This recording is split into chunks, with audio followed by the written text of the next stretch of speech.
You one day in a little toy shop, buy a pack of balloons with the money we got, set them free at the break of dawn, till one by one they were gone. Back at base, bugs in the software flash the message, something's out there, floating in the summer sky. 99 red balloons go by.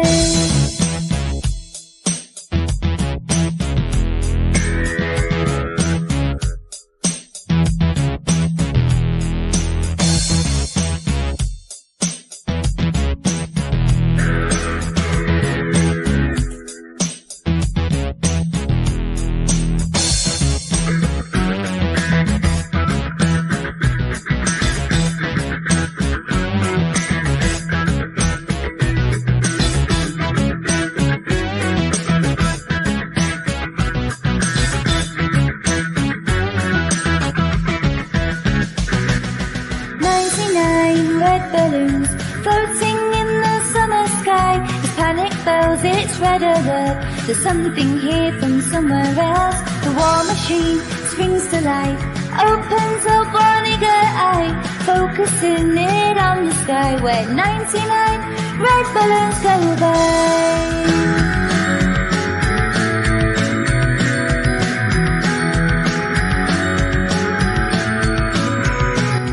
99 Decision Street, where 99 ministers meet to worry, super scurry, call the troops out in a hurry. This is what we've waited for, this is it boys, this is war. The president is on the line as 99 red balloons go by.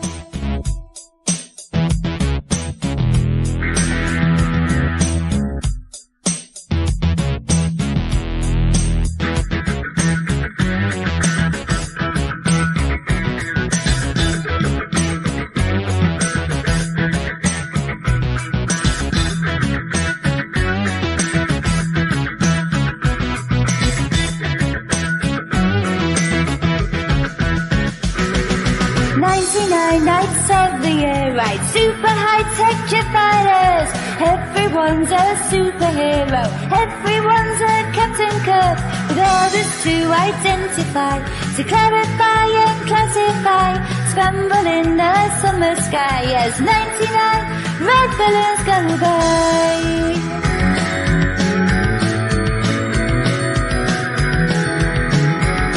As 99 red balloons go by.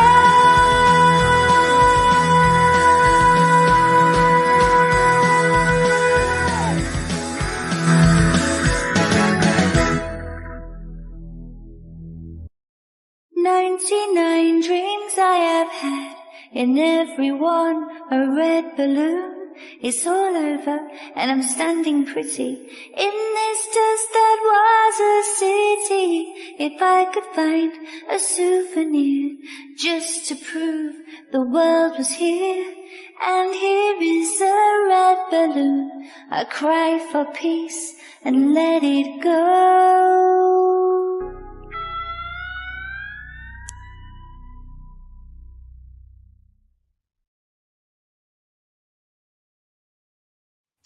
If there be but 100 of us remain alive, never shall we under any condition be brought under anyone's idea of a new world order. It is in truth not for honor nor for glory, certainly not for riches that we are fighting, but for freedom, for that one thing alone which no honest person would give up save with life itself. Once we were warrior poets. We may have to be again, but for now, we must stand for peace. Happy Easter, everyone. Happy Easter. Glenn, happy Easter. Alex, how are you, Alex? How's your week been? Yeah, not too bad. It's gone too fast as usual. It just seems to be, well, I don't mind it coming around to Sunday again, but my workload does mind it coming around that quickly. But other than that, all good. Yeah, well, exactly. I'm seeing William in the comments. By the way, I thought Keir did a fabulous job on Friday night with you, Glenn. Great debut, great show as always. If either Keir or William want to come on this afternoon, you don't have to prepare anything. I'm going to be leading the charge, as it were, when we get to the second part. But if you might have something, an opinion to throw at us. How are you, Glenn? Happy Easter, and I know for family commitments, you're going to have to leave us early today as well. So yeah. When we get to around about the 3 o'clock mark, we have a family dinner. It's sort of part of Jackie's birthday, which was yesterday, which went on quite late, and I don't think Jackie actually went to bed. Well, I think she got as far as the toilet and slept in there. Tell everybody that. It's a good job I haven't told everybody. Brilliant. But yeah. Yes, no, imagine the entire fucking world. Oh well, poor Jackie. At least she had a good birthday. She certainly did. And we had a bit of a panic because your power went out a little while ago as well, didn't it? Yeah, so, just managed to get. Well, it just came back on. So we've had a lot of high winds and storms coming through, so it might be something to do with that. The wind was absolutely howling earlier, so it may have been something that got knocked out and then put back on. I don't know, but we're here, and I'm glad to be here, even though it's only it's not going to be the full time, and I'm really, really gutted about missing the Revelation special. But as you say, I think that's something that's maybe bigger than one show. So, Oh, a lot bigger than one show. So yes, but we'll get there when we get there. Alex, maybe throw William a link just in case, if you can. Well, where do we start? Well, we're on a 48-hour countdown, and when Alex is ready, I'm going to get her to bring up Trump's latest post on Truth Social. There's reports of him being in hospital. There's craziness going all around. They keep trying to blow up Bashir, which would cause a nuclear disaster across the entire fucking Middle East. They keep hitting Iranian energy infrastructure, so Iran, with 90% of its fucking launchers gone, by the way, Glenn, according to the US. They're still managing somehow to send ballistic missiles, drones, and anything else they want to hit anything they want in Israel. They don't have an Iron Dome anymore. They've got a chocolate fucking fire guard. Oil fields are being blown up in Kuwait, in the UAE. Tankers are being fucking struck left, right, and centre by that Iranian Navy, which also doesn't exist because that was obliterated day one. And we've had a raft of fucking F-35s, F-15s. In fact, it's a whole fucking aviation graveyard over Iran because once more, what I told you before has been proven right. Israel and America are not flying over Iran. They're too fucking scared to. Iran still has their defense. In fact, I'm willing to wager that what Iran's done is it's developed a loitering fucking munition, a loitering anti-aircraft missile that goes in a figure of 8 until it detects by infrared, apparently, any aircraft, including stealth aircraft, and as soon as it gets that, boom, it's on it and it's gone. The aircraft doesn't even get warning that's been lit. You know how it normally works, Glenn? First of all, a radar fucking lights up an aircraft. The aircraft knows it's been lit up. Then it detects the launch. Then it tries to evade and do counter. None of that's happening because as soon as this thing sees you, boom, it's at you. Yeah. Infrared. And then we have the whole thing. Was there Was the pilot of the F-15, the co-pilot, the weapons guy, was he rescued? Was he not? How many people died in the attempt? How many Black Hawks went down? C-30 aircraft? It's a whole fucking mess. And Alex, can you bring up that last tweet that I sent you from Trump, please? And please read that out. Read that out, Alex, if you would. Okay. Tuesday will be Power Plant Day and Bridge Day, all wrapped up in one in Iran. There will be nothing like it. Open the fucking strait, you crazy bastards, or you'll be living in hell. Just watch. Praise be to Allah. President Donald J. Trump. Open the fucking strait, you crazy bastards, or you'll be living in hell. Just watch. Praise be to Allah. President Donald J. Trump. Take that away. Folks, this is not parody. This is not. This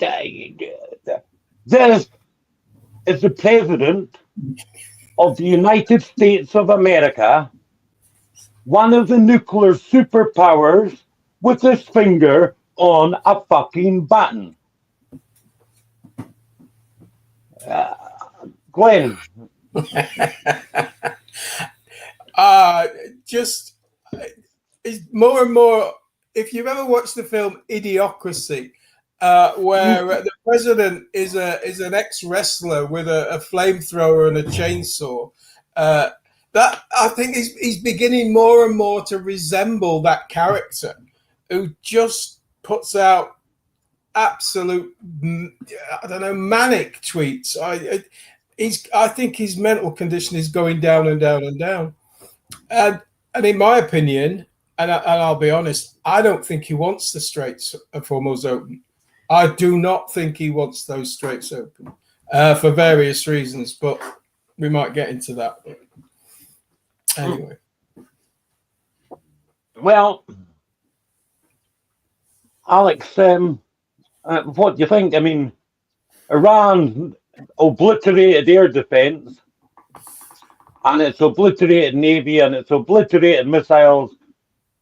It seemed to be doing the job that they were intended, and the president of America, the man in charge of the free world, he really does seem to have lost it. I stand by my first comment. I think he's lost it, except I'm not sure he ever had it. But it's kids in a schoolyard. They're talking like kids in a schoolyard. Or I say they, America and Israel are talking like kids in a schoolyard. And it's insane. That's not diplomacy. That's not even running a country. That is just nonsense. It's just a level insanity. He makes up words. He invents his own vocabulary, and he I don't know. If we hadn't seen so much of it before, it would almost leave you speechless. And in 250 years of there being a United States, of 47 presidents, can you imagine any other president of the United States, or for that matter, any country in the fucking world, talking like that? No, there is no statesmanship with Trump. He's not a statesman. He's a, I don't know, like an angry toddler.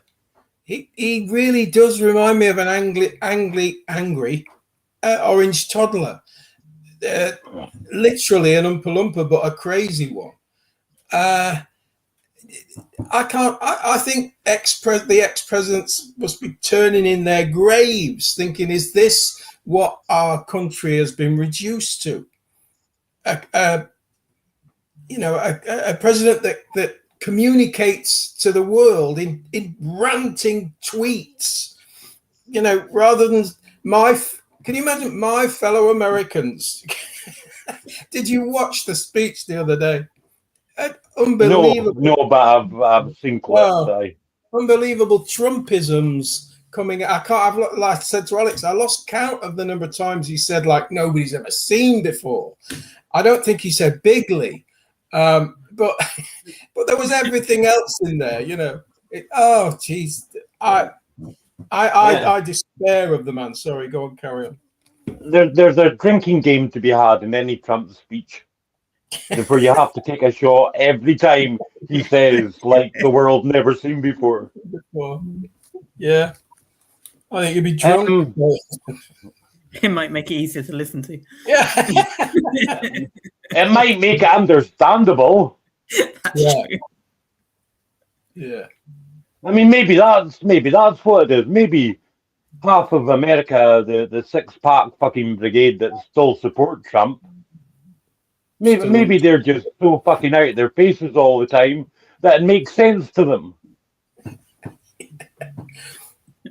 They're definitely on some sort of fucking Kool-Aid at this point.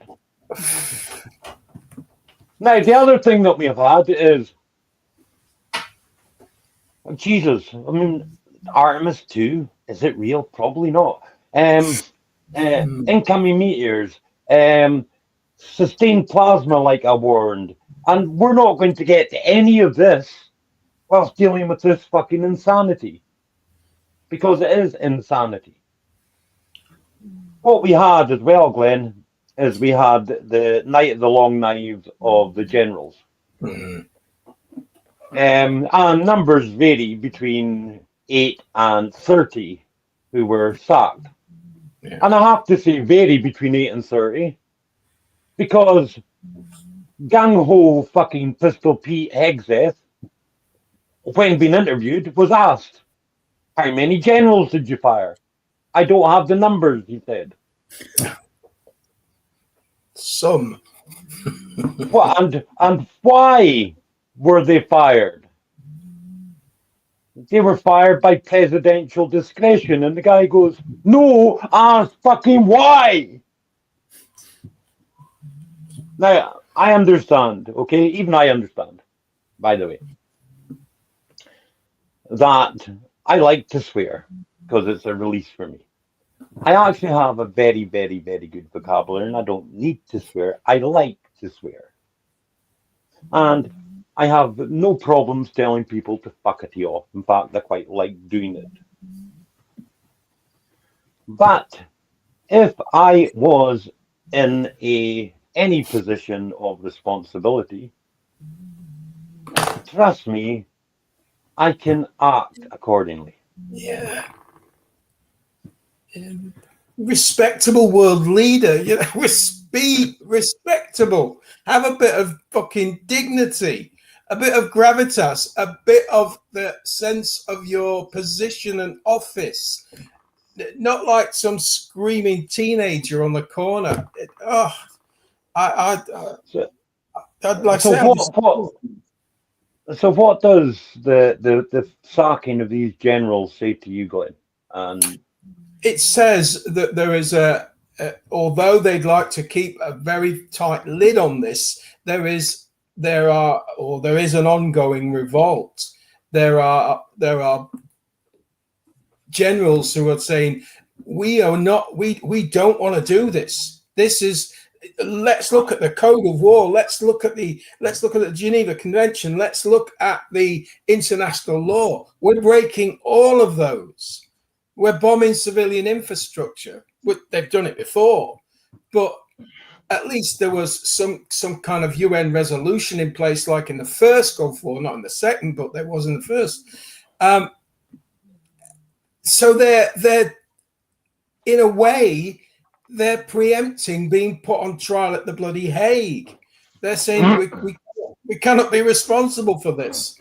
We cannot carry out these illegitimate, illegal orders. And Hegseth only has one answer. Well, that's it. My way or the highway. Trump has the same answer. It's either yes or you're out. Do what I say. You know, that's the only quality I want in my generals, that you agree with me. So, Yeah. Pam Bondi's gone. Tulsi Gabbard, she's about to be fucking thrown under the bus. Yeah. I don't think Kash Patel's got long at FBI.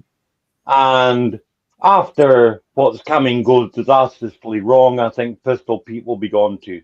But Alex, just, what does it all, the sacking the generals, the purge, what does it say to you? And then I'll add a little bit more into the conversation.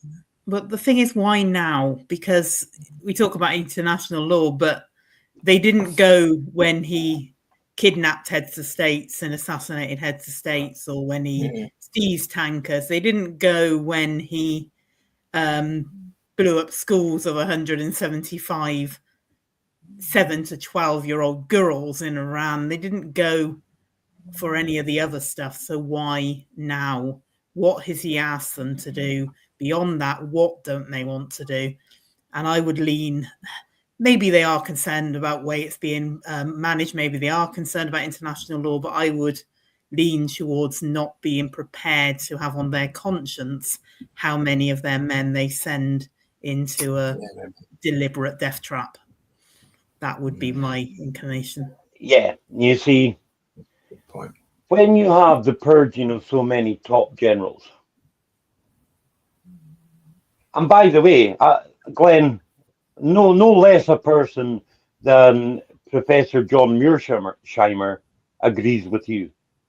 He says that if we have Nuremberg trials, then Trump, all his cabinet, all the highest generals, Netanyahu and all the same, would be hung. Yeah. Yeah, we hang on. That's Professor John Mearsheimer. But when you get a purge of top generals like that, there are 3 reasons that it could be. And all 3 of them could be right. Or in a combination of such. And the first, Alex, absolutely. I think within 24 hours, you're going to see the start of a massive bombing campaign by all those B-52s, B-2s, etc. at Lakenheath in England. But we're not part of the war, remember? Designed to soften up whatever target. Personally, I think Trump would prefer just to blow up Carg Island, because I think you're right, Glenn. In some ways, he doesn't want the straits opened. But they want the big Hollywood superstar moment. So, the plan they've devised, and it's actually based on the 1953 French plan when their colony in Vietnam began a revolution. And what the French devised was they were going to fly in several hundred paratroops who would make a temporary landing strip, hold it under fire whilst reinforcements were flown in. Well, not only did that end disastrously, not only were hundreds of French troops killed and hundreds more taken captive, but that ended the French colonial dreams, almost ended France. It was only de Gaulle that steadied that ship, and Macron's no fucking de Gaulle. Just saying. Neither's Trump. So I think within the next 24 hours, they're going to do the Hollywood thing. They're going after the yellow cake. They're going after the enriched uranium. Even if they don't know where it is, they'll pick a target like Ishtafan. And they'll go after it there, and they'll just claim that they've got it, whether they have it or not. But that's the plan, to insert elements of the 82nd, elements of the Rangers, elements of the two Mews, the 31st and 82nd, to build a landing strip to allow C3 130s to come in with brigade upon brigade, armoured vehicles, whatever they think they need, covered by Warthogs and Blackhawks, so that the special forces that they've accumulated, the SEAL Team 6, all the SEAL teams, all the fucking Rangers teams, all the Green Berets, can try and launch some sort of madcap fucking dash into Ishtafan to seize uranium. And it's going to be the biggest military fucking disaster since Thermopylae, when 300 fucking Spartans defeated the entire fucking Persian Empire. Glenn, am I wrong? Yeah, in terms of what the Americans are capable of doing, the Americans are Look at what they've put into theatre. Yeah. Because there's been a steady stream of T-130s. They've got all the bombers at Lakenheath. They're surging the troops, 25k now, I'm told, in Kuwait, etc. So it's a logistics. Well, yeah, the logistics side of it is that, that's a big part of it, because bringing in wave after wave after wave of troops is a big logistical problem. You need somewhere, exactly like you just said. You need somewhere to land these guys. You can't just keep throwing them up the beach like Dunkirk. Not like Dunkirk, like D-Day, sorry, which may turn into a Dunkirk. But it has to be an objective that they can either think that they can achieve, or can, like you said, can pretend that they achieved, because they just do not have the troops to. This can never turn into a takeover of Iran. The very terrain of Iran is against them. They'll be fighting in mountains, and if you manage to get over the bloody mountains, then you're going to be fighting in the desert. America is not capable of taking over Iran militarily in that way. They have to have high value, high observability targets that they can say, yes, look, we are winning. We have won this. So I think you're right. It's going to be a specific objective, like seizing uranium, and that'll be an optical victory. So. Well, that's the key, I think, Glenn, right? The Oompa Loompa can't walk away without being able to declare some kind of victory. There is no military option for opening the Straits of Hormuz. The US is in such bad shape, it literally begged Iran for a 48-hour ceasefire, and Iran went, fuck you. This is unknown, right? In fact, Iran says there will be no peace negotiations.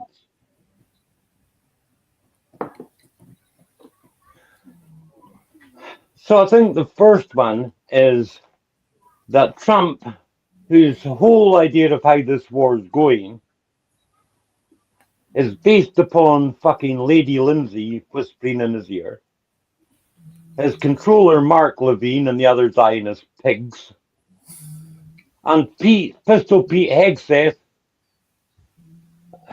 who thinks he's fucking Rambo reincarnated, are all telling him that America can do this thing.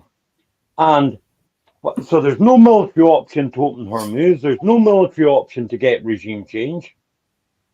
There's no military option to take out Iran's deep underground missile facilities and factories and cities. So the only military solution I think some bright spark at the Pentagon came up with was and a single objective, a Maduro, an in out. It's not going to be an out, and hundreds, if not thousands, of US troops are going to be killed. Which leads to the second thing, Alex, that I think the generals might have fucking balked at.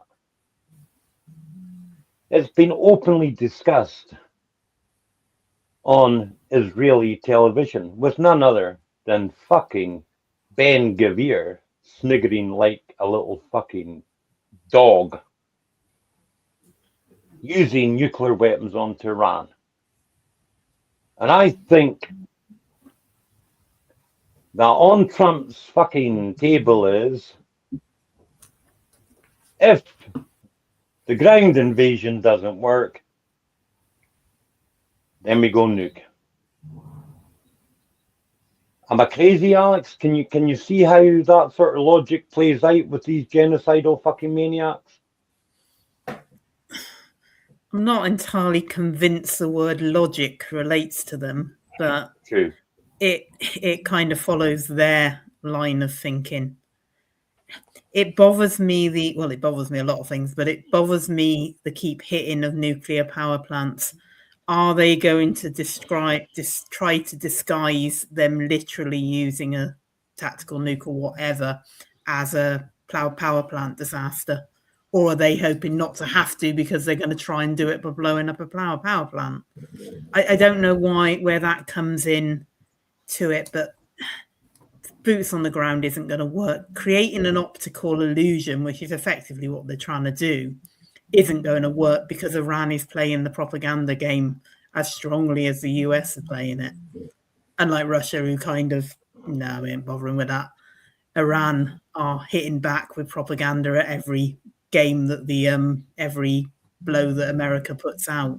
So they're not going to be able to create an optical illusion. And if that fails, then, well, they start running out of options. And if you can put out a tweet saying, open the fucking straits or you're living in hell, then you would press the nuclear button.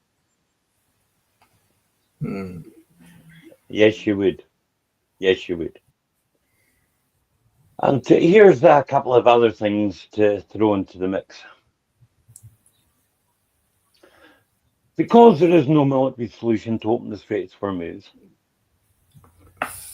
even Europe, which is hell-bent on going to war with Russia in the next few years, but even Europe is at Russia's door begging him now for anything they can get.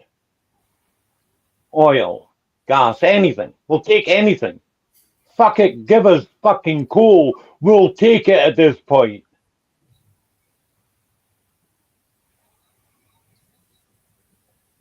And they're all, and I think even us, and now we're on to Bubkiss, right?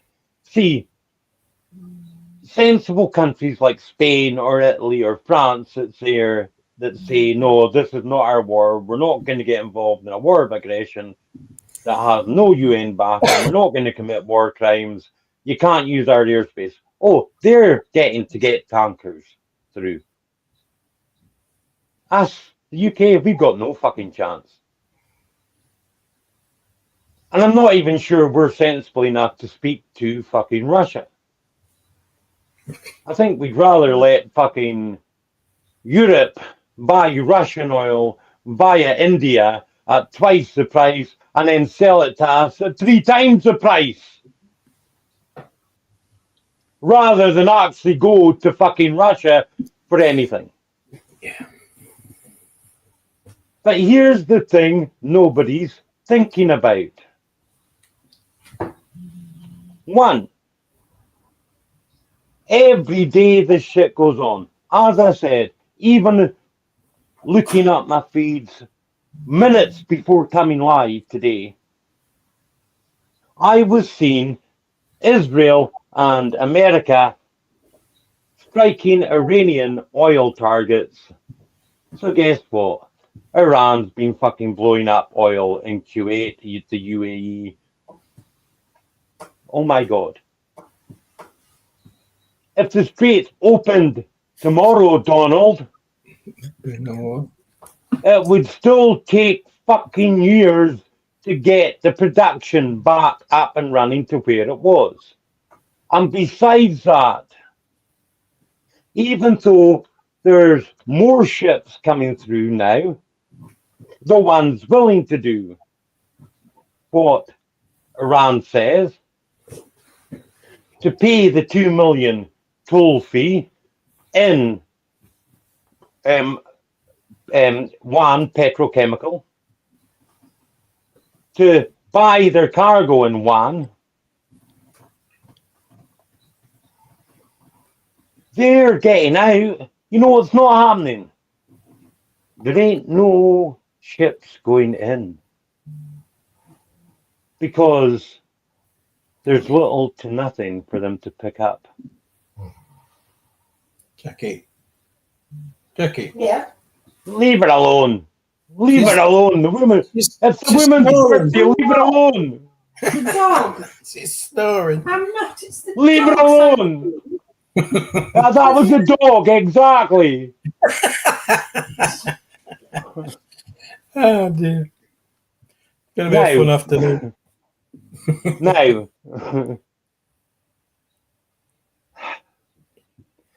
that means that the stuff coming out now, that's it. That's the end of it for months, if not years. You got me? Yeah. We're back to the dead dinosaur again. Shot through the head, but it doesn't know it. So, I told you, and I'll get you in after this, Alex, and then Glenn. I told you only a week or so ago, as it happens, that one, we were going to see prices soar, which we have.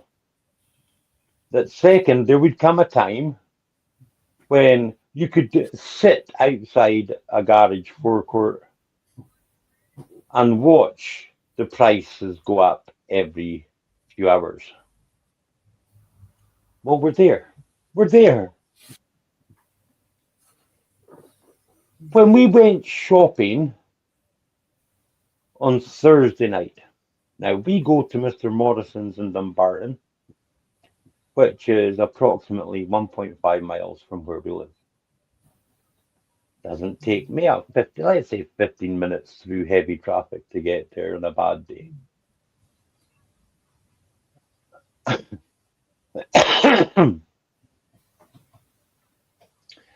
Because we're moving, we didn't buy, we're not filling freezers like we would normally do or whatever. We're not, so we just bought the necessary. So we were probably in the supermarket for 3/4 of an hour at most. At most. Here's the thing. I was on 3/4 of a tank, so I said, right, we're topping up now. No point in topping up before that because you're just putting pennies and you got to at least make it worthwhile.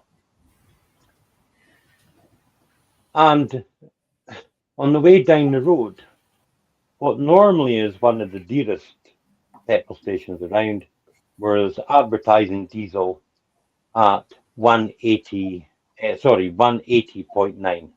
So 181 pennies. Interestingly, I checked.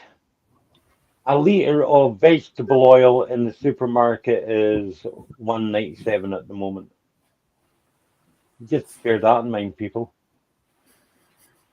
I suppose if you buy in bulk, it'll be cheaper than that. Just saying. And I said, all right, that's up again, 5-10 pence from where it was last week. But what we'll do is Morrison's is always the cheapest. When we got to Morrison's and driving in, their diesel was 183.9 pennies. I said, it's all right, we'll get the shopping, we'll top up at Lomond Gate on the way home.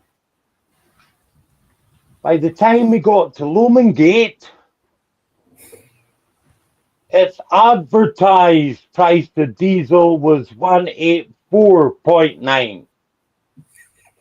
And there was a queue for the pumps. Now, when I got to the pump and filled up, the pump itself was still dispensing at 180.9. But you get my point. Alex, try briefly, or no, how dare I say that to you when I fucking waffle on for it. Yeah, but try and explain to people the consequences of what's happening economically. Yeah. I've not got full graphs and charts this week. I might do a bit more detail on tonight's show, but I'm still getting reports back from people. I'm still seeing the figures at the post. And while America is all over the place, because I think the optics keep being pressured on, the rest of the world is still going consistently up. And it's already filtering through. I can pull you two from personal experience myself. My milkman has now added 12p sounds nothing, but added 12p a week as a fuel tax on deliveries. Before, they never actually charged. They worked the costs into the things you were buying, but they've got a fuel surcharge now of 12p a week. And the other one, I've got to go down to, and hopefully get down and back to my brother's 60th this coming week, and I booked the coach fare. On journeys when you have a change, they will not allow you to buy a restricted ticket anymore. They used to be restricted. It means you can't cancel or change the ticket. They're now only allowing you to buy standard, which means they're predicting that people some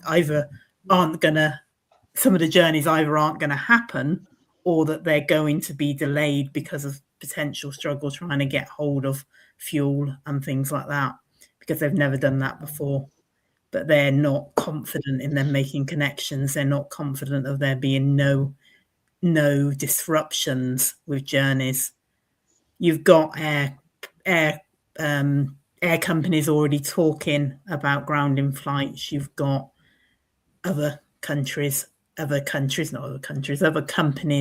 talking about fuel surcharges, and it's barely started. By the time it hits everything you buy in the supermarket, from your bread to your meat to your food to every single thing you have delivered, you're going to be, the cost of living we've seen up to now, the inflation we've seen up to now, is going to be nothing. You're going to be inflation levels beyond anything we've ever seen, if you can even get the product. People fought over toilet rolls and the bloody pandemic. It's going to be everything. It's not going to be one item. It's going to be everything. You could have as much money as you could ever need at the current state. But when things go to that price, it's going to be to the level of pushing currency round in a wheelbarrow, and you're still not going to be able to get the products if things carry on and they don't find some solution. And you're never going to find a solution that's going to get things back quickly, even if they open the fucking straits, as Donald puts it. We've only just started seeing it. It's going to get worse. Much, much worse. And then there's the knock-ons of fertilizers, hydrogens, which are heliums, which are needed for all sorts of technical uses. Glenn's buffering, I suspect it's the weather in his locality. High winds were expected in Yorkshire.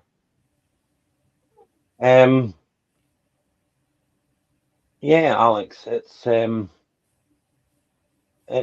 pretty much everything is affected, but it's going to get worse as time goes by.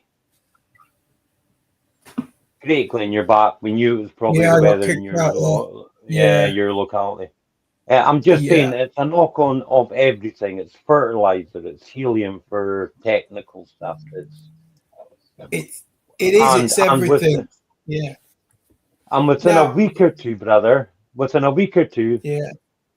I'm I'm I'm predicting rationing, and that changes the game entirely. What Hmm. do you think? I hope you can hear me. Yes, we Um, can. okay. All this seems like crazy. I've been giving this a bit of thought. All this seems like madness. All this seems like, the world's gone fucking crazy. Mm. Do you remember when you talked about the Technicat? This Yes, the this technocrat. Yeah, 1930, yes, yeah, the technocratic empire. Where did that stretch from? Greenland all the way down to South America, all yes. under American control. This war that is smashing the Middle East, that is smashing the oil production, the gas production, the fertilizer production. I think this is playing into America's hands because I think America desires to change the world order how it has been since maybe Bretton Woods. They don't care if the petrodollar goes down in terms of the Middle East. They want to develop themselves as a resource supplier for the world. Now they can do nothing about Russia. They can do very little about Russia. Russia will be the other side of that scale. But America wants, and this is why they've reached this you might say agreement with Venezuela. That they're factoring Venezuelan oil in the future. They're factoring in Greenland's oil. It's all. I think it's all part of a longer term plan to re-establish America as an energy hub, fertilizer, food, uh, fuel, everything. They want to be the world's replacement for the Gulf. And it's a different plan to what the Israelis want. The Israelis would like themselves to be the energy hub for the existing system. But Trump has looked at Russia and seen that Russia has actually benefited from its special military operation, this grinding conflict that's been going on, because Russia has become much, much more self-sufficient, much more industrious. And I think that might be part of the long-term goal. So that's why I'm thinking I don't think America cares. It's Operation Smash the Middle East, Operation Economically Decimate the Middle East, and try to get this transference across to dependence on America. That's I think that's what we're looking at in terms of the bigger picture. Well, that's only that Well, only be my yeah, opinion. Yeah, no. In terms of the bigger picture, and it's an actual crossover to the Revelation special. yeah, There are layers upon layers of the onion.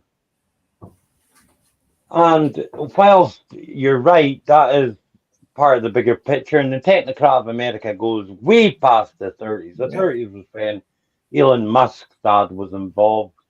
But you can find extant New World Order maps of the yeah. globe in 1890 that show not just the technocrat of America, but another 9 zones, sorry, that make the 10 states of the New World Order. 10 horns of the So beast. yes, there are. Yeah, whoa, well, yes, maybe, but there are extant plans that go back centuries, millennia. Problem is, that's no comfort to the people right here, right now, Oh no, Trump who doesn't care about are all. who are already struggling, who are going to be facing mass unemployment, who are going to be facing rolling blackouts, Oh, yeah. who, as the year rolls on, will increasingly find it hard simply to feed their family. Mm. Never mind paying rent. Rent, fuck that, people will be saying. Poll tax, haha, good fucking luck. I just need to put food on the table. Maybe that's why they built FEMA camps. Maybe that's why they built Nightingale hospitals. Maybe that's why.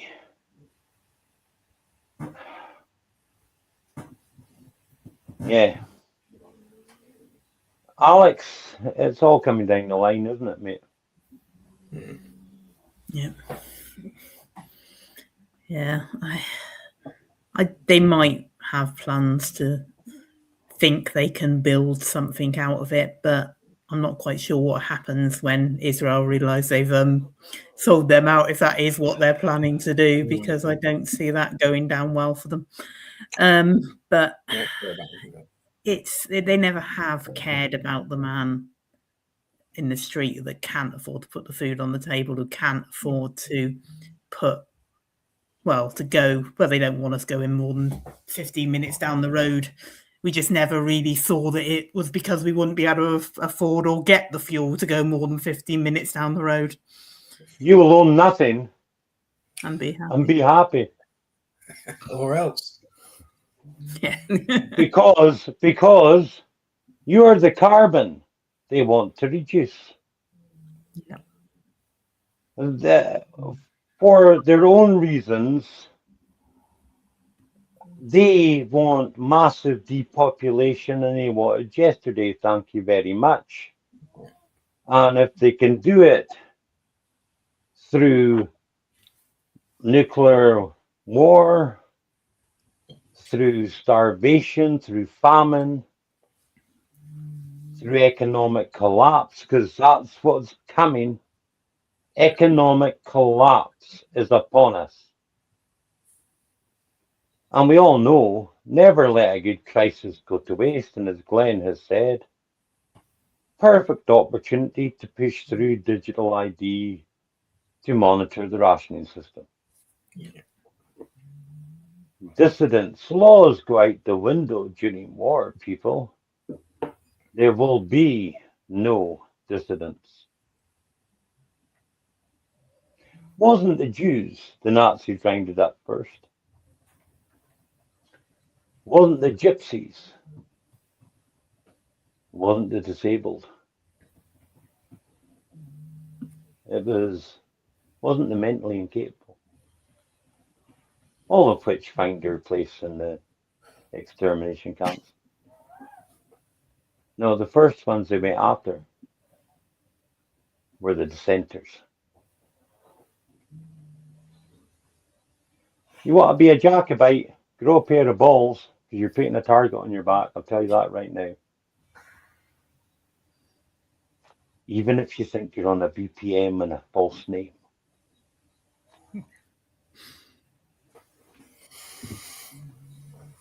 Now, here's the third thing. Why? Because you know me.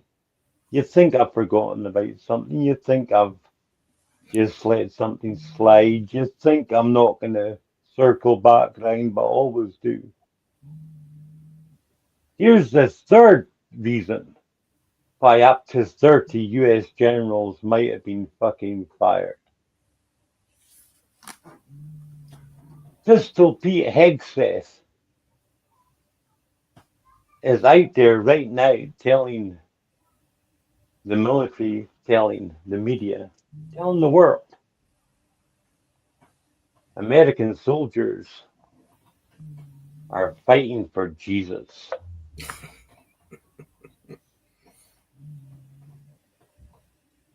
This is a holy war, is it not, Glenn?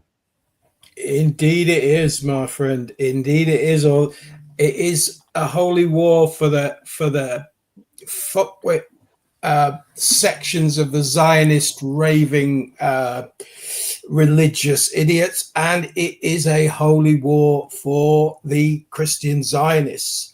And out of the two, the Christian Zionists are the more dangerous. The Christian Zionists want to bring about Armageddon. They would. One second while I remember, Glenn, but hold your thought Yes, to what here, right? The best meme I've seen today. This might become a spot on the show. The best meme I've seen today is a juxtaposition. Cartoon. Guy wearing a t-shirt saying Christians for Israel. Underneath the sign saying is what was it? Is like chickens for KFC. Yeah. Indeed it is. So continue, mate. No, the ideas of Christian Zionism are so warped. When you get in, like we went through before, into all this dispensationalism, all these ages, I think the seven ages and everything, and they want to bring about the millennial kingdom and bring back Jesus. And the only way to do this is to get the great war started, to get the great destruction on the go. And this is what they're salivating at. And this is what they're yearning for. So the more destruction, the more war, the more that, even if that takes us to nuclear war, so much the better for these people. This is what they want. They want mass destruction. They want horror, and this will force Jesus to come back, and this will fulfill all the prophecies. You have to put your mind, you have to try to put your headspace into their mode of thinking, and then everything makes sense in terms of what's going on. We're pushing and pushing and pushing to try to get this thing established. And then at the same time, you can refer to Pike. You can see that we're fulfilling the conditions for the Third World War. Zionism and Islam are fighting each other, and within the nations themselves, within Britain itself, there is a huge, filthy tide of hatred building against people who are here, against people who have come to this country, maybe illegally, maybe they've come illegally, but against Muslims in general, because they're all the same. I had this conversation last night. They're all the same. I said, no, they're not all the same. They're not all the same. They're not even the same. Two branches of the same bloody religion. No, but they're all the same, and they all want Sharia law, and they all want to kill us all, and they all want to force us to marry 9-year-olds, and fucking blah, blah, blah, blah, bullshit after bullshit after bullshit. But this will fulfill the last part of Pike's letter. And once again, the nations will tear themselves apart to exhaustion in civil war. Because there are factions in this country that want civil war. There are factions in America that want civil war. And all of this is part of this thing that we're involved in. It annoys the shit out of me that people don't see it, but they don't. So I was told last night that, and I'm sorry to keep blathering on, but I'm going to have a all right, okay. off. I was told last night that Iran had a store of children's bodies, which it placed in that. Oh, for fuck's sake, sorry. Yeah. You are not. Which it placed in that school because they knew that they had already had it arranged that school would be struck, and they did it themselves. This is the mindset. How the fuck do you reply to this kind of concrete-headed fuckery? You can't. You can't. You can't. There are two things that I have been trying to beat people over the head with now for several years.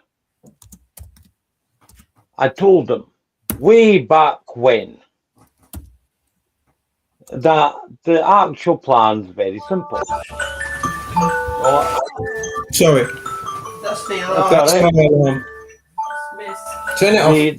The actual, that's all right. The actual plan was very simple. They were going to grind you down emotionally, psychologically, spiritually, financially, economically, every fucking which way they could, until on your bending knee you say, yes, please give me your new world order.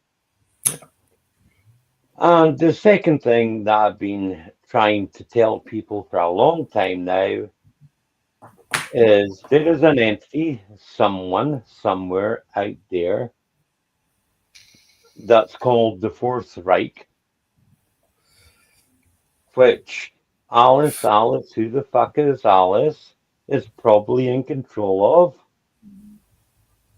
who are trying very, very, very, very, very, very, very motherfucking hard to make today's events look like the biblical end times.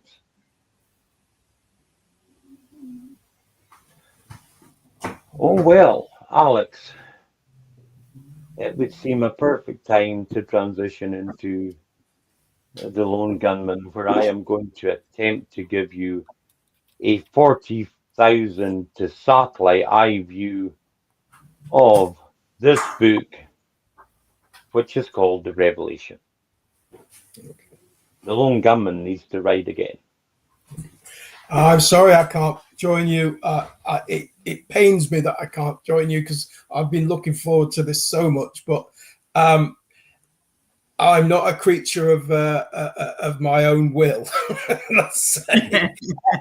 None of us are, Glenn. No. But yeah, there'll be. Trust me. This I is will only definitely watch this part one. Okay. And Right. bye, Glenn. Bye. Goodbye. And have a great Easter. With the Thank family. you. And same to both of you. Bye-bye. Bye. See him wasted in the saddle. He comes riding through your town. He's wearing yesterday's misfortunes like a smile. Once he had a future full of money, love, and dreams, but he spent like it was going out of style. But he just keeps on believing that for better or for worse, he's searching for a shrine he's never found. Never knowing if believing is a blessing or a curse, or if going up is worth coming down. He's a poet and a picker. He's a prophet and a pusher. He's a pilgrim and a preacher, and a problem when he's stoned. He's this walking contradiction, partly truth and partly fiction. He's taken every wrong direction on a lonely road back home. He has tasted good and evil in the bedrooms and the bars. He's traded in tomorrows for today. He's running from his demons and he's reaching for the stars, leaving everything he's loved along the way. And the world just keeps on turning, so for better or for worse, all he ever gets is older and around. From the rocking of his cradle to the rolling off the hearse, going up Snopworth, coming down. But he's a poet and a picker, he's a prophet and a preacher, he's a pilgrim and a preacher, and a problem when he's stoned. He's this walking contradiction, partly truth, he's partly fiction. He's taking every wrong direction on a lonely road back home.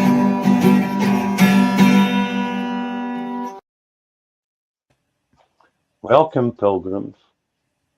We know you're tired of traversing a world which has truly gone absolutely motherfucking insane.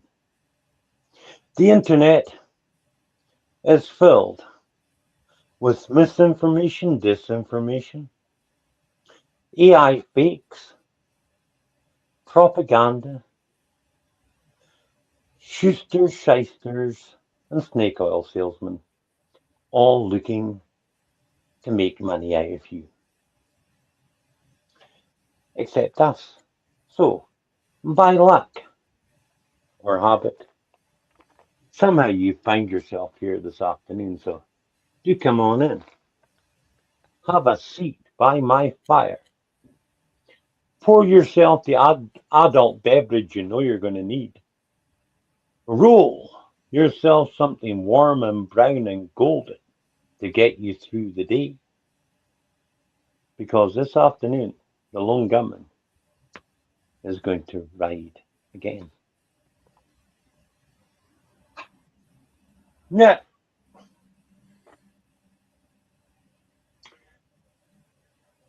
again, let me just say to William, if you're out there, bud, if you want to join in, join in. Kier, if you want to come on, come on. Alex will send you the links, and anyone else in the chat. If you want to throw your tuppence worth in by the time I've given you a little insight into this book that people do not understand, then feel free. So let's start, Alex, with if we can. Because of the chaos with the move and everything, I couldn't actually lay my hands on a Bible, a physical one. Most of it's in the noggin, and I have no notes, people. But can you? I think you've got a physical Bible there, do you? Yeah. Can you hold it up for people to see? I've got two actually, but Oh, right, okay. Well, just hold it up again for the camera, Alex. got New International or I've got KJ. Oh, you've got the nearly inspired version and you've got the King James, okay. Most people out there in the chat probably have in their house or in their possession or stolen from a hotel room one of a book that calls itself the Bible. Hold up again, Alex.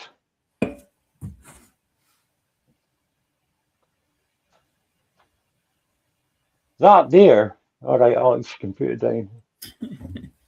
That there is the biggest weapon of mass destruction that the world has ever seen. And hello, Keir. Hello, Keir. Great to see you, brother. Thank you very much for saying it. And no, your debut on Friday was brilliant, as I knew it would be. So it's great to have you in the conversation now. This one's a little bit different. I know, because what I'll do is I'll pause from time to time to get you and Alex's reaction and anyone else that wants to give it. But if I can jump back in, by the time I'm finished today, I'm going to have challenged every single person's perception of Christianity. And I'm going to have offended at least 3/4 of you. Maybe up to a quarter of you will never fucking watch another show I do. Dude, fuck it off. But if you really want an insight, we're about to do it. So that book that Alex held up is the greatest weapon of mass destruction that the world's ever known. Far beyond any chemical, biological, or nuclear weapon thus far that man has designed. Because that thing, since its inception, around about 1700 years ago, oh, Ian, I thought the Bible was thousands of years old. No, it's not. The Old Testament in its various forms, as you see it, evolved out of various Jewish writing texts over millennia. About 70 BC, a group of Hebrew scholars living in Babylon, funnily enough. Where's Babylonian? Oh, that happens to be Iraq, just outside Baghdad. Were commissioned to translate the most important books of the Old Testament into the lingua franca, or franca, which was ancient Greek. Now that version of the Old Testament became known as the Septuagint, the 70.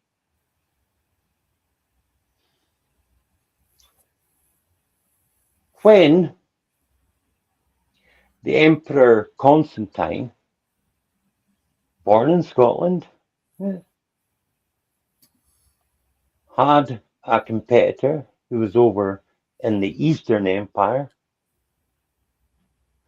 When they heard news about the emperor's death, there was a race with their legions. Whoever got to Rome first was likely to be the new emperor. Now Constantine lost by a day or two. He was facing twice the number of troops. Then we have the Pishabitan seen a cross in the sky, having all his legions paint a cross on their shields, and somehow God won the day at Malavian Bridge, 273 AD. Constantine wins the day, becomes emperor because of the cross in the sky, converts to Christianity, and Christianity then becomes the religion of the empire, and outwards the evangelism goes from there. Nice story. Nice story. Underground Christianity by the time of Malavian Bridge had already grown to massive proportions. What Constantine did was a very clever piece of political maneuvering. He was a much smaller army, but by declaring for Christ before the battle, all the servants, the slaves, the indentured poured out of Rome to help him win. You got me? having thus won his empire through an overt Christian conversion, he then decided what the state religion would be. And he did this through several conferences, the most important being the Nicene. Alex, you'll have heard of the Nicene Creed. Yeah. In fact, my guess is you can probably recite the Nicene Creed from memory, being a good chorister Church of England girl. Can you? Not sure We now. believe, At one point. we believe in one God, Father, Son, and Holy Spirit. Yeah. Yeah, yeah. Mostly, yeah. And the Nicene Creed is the underpinning of most traditional churches in the world today. But the Nicene Creed came about, and the Bible as we have it came about at the point of a sword. Constantine sent his soldiers to gather up all the most important Christian leaders, the bishops of the various regions, and he got them in a room and basically dictated to them what Christian doctrine would be. And most of that was based on what I think is a great big insert into the New Testament called St. Paul. St. Paul the Roman. St. Paul the Roman citizen. St. Paul the guy who basically, the Acts, that was me. I was the one that I was the evangelist. I was the one that did it all. And, yes, I'll tell you what Christianity is going to be. Now, one of the best depictions I've ever seen of Holy Week, because we're in Easter. To use it like Easter, happy pagan celebration, by the way, because you won't find Easter in your Bible anywhere. You certainly won't find bunny rabbits and eggs. What are they? Fertility symbols?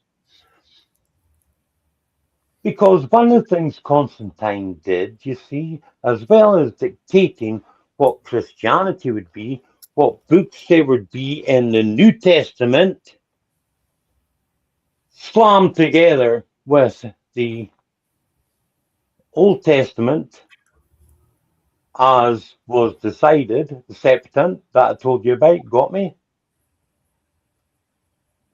What he did was, all the old temples of the pagans, of I was going to say Zeus, that's Greek, but of Apollo and all the Roman gods and goddesses. Overnight, they became Christian churches. Here's the kicker. There was no change of staff. So the practices of these Christian churches were inserting Jesus instead of the pagan god that they'd previously been worshipping. You got me? The bishops of these places wore fish-shaped hats. The Vestal Virgins, they're your nuns. And indeed, there's a book, I wouldn't recommend it. The guy was such a fucking hatred, mad, anti-Catholic. You couldn't imagine. But in 1877, Reverend Alexander Dugan, that might not be right, but will come to me, and when it does, I'll correct it. Wrote a book called The Two Babylons, published 1877. It lays out a lot of stuff, even though he's wrong, because he thinks the Roman Catholic Church is the Antichrist, and therefore his whole thing is skewed. He does a lot of very brilliant research. The Victorians did a lot of brilliant research, people.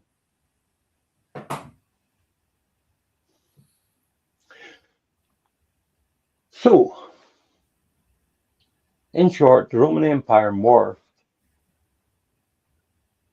into the Roman Catholic Church, the Holy Roman Empire, because of what Constantine dictated would be the book that Alex held up. Hold up that book again, Alex. That one. The single most weapon of mass fucking destruction there has ever been. Put it down again, Alex. Okay, I'll take a breath. Alex, you with me so far? Yep. Yep, following along. Here? Anything either of you want to add, or shall I? Sure, I'm with you so far, and definitely I agree that could be the biggest weapon of mass destruction ever written, right? Or ever built, ever made by man.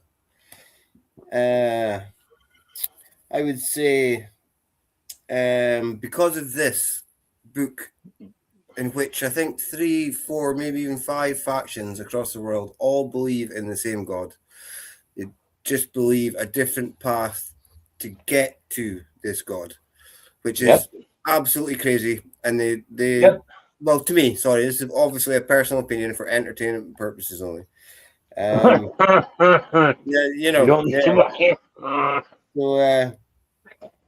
So if they all believe in the same God, but you've got a different way of getting to reach the God, then why the hell are you killing each other to defend the same deity that you believe is the creator of the whole world and universe? And that's a theological discussion, not a philosophical discussion, of course. Well, that's what I'm going to get to, Kieran. As I showed by the papers last week, I do nothing by accident, Alex. Aye, you're much more learned than me, I've got to say. I'm still doing a lot, but it's mostly life. And let me give people a little lesson. Because I told you, I'm out to offend at least 75% or more of you today. I can't wait. The word professional. Yes. Traditionally, there were only 3 professions. 3, I tell you. And they were not in this order. I think I can guess one of them. They were lawyer, doctor, and cleric. Oh, how does that for? Or minister. The word profession literally means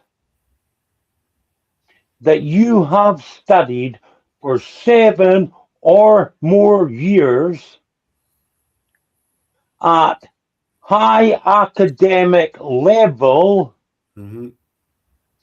before you can call yourself any one of these things. Aye.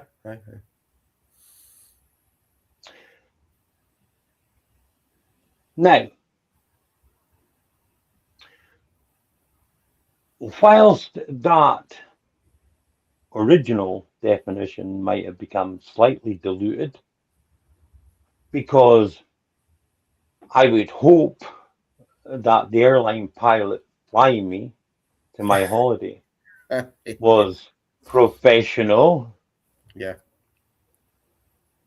I might hope the engineer that designed the bridge that I'm driving across was professional.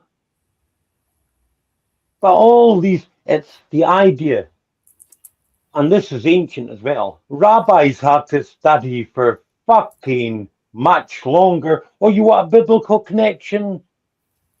Try Jacob, who had to work for 7 years before he could get married once, and then 7 more before he could get the one he really wanted.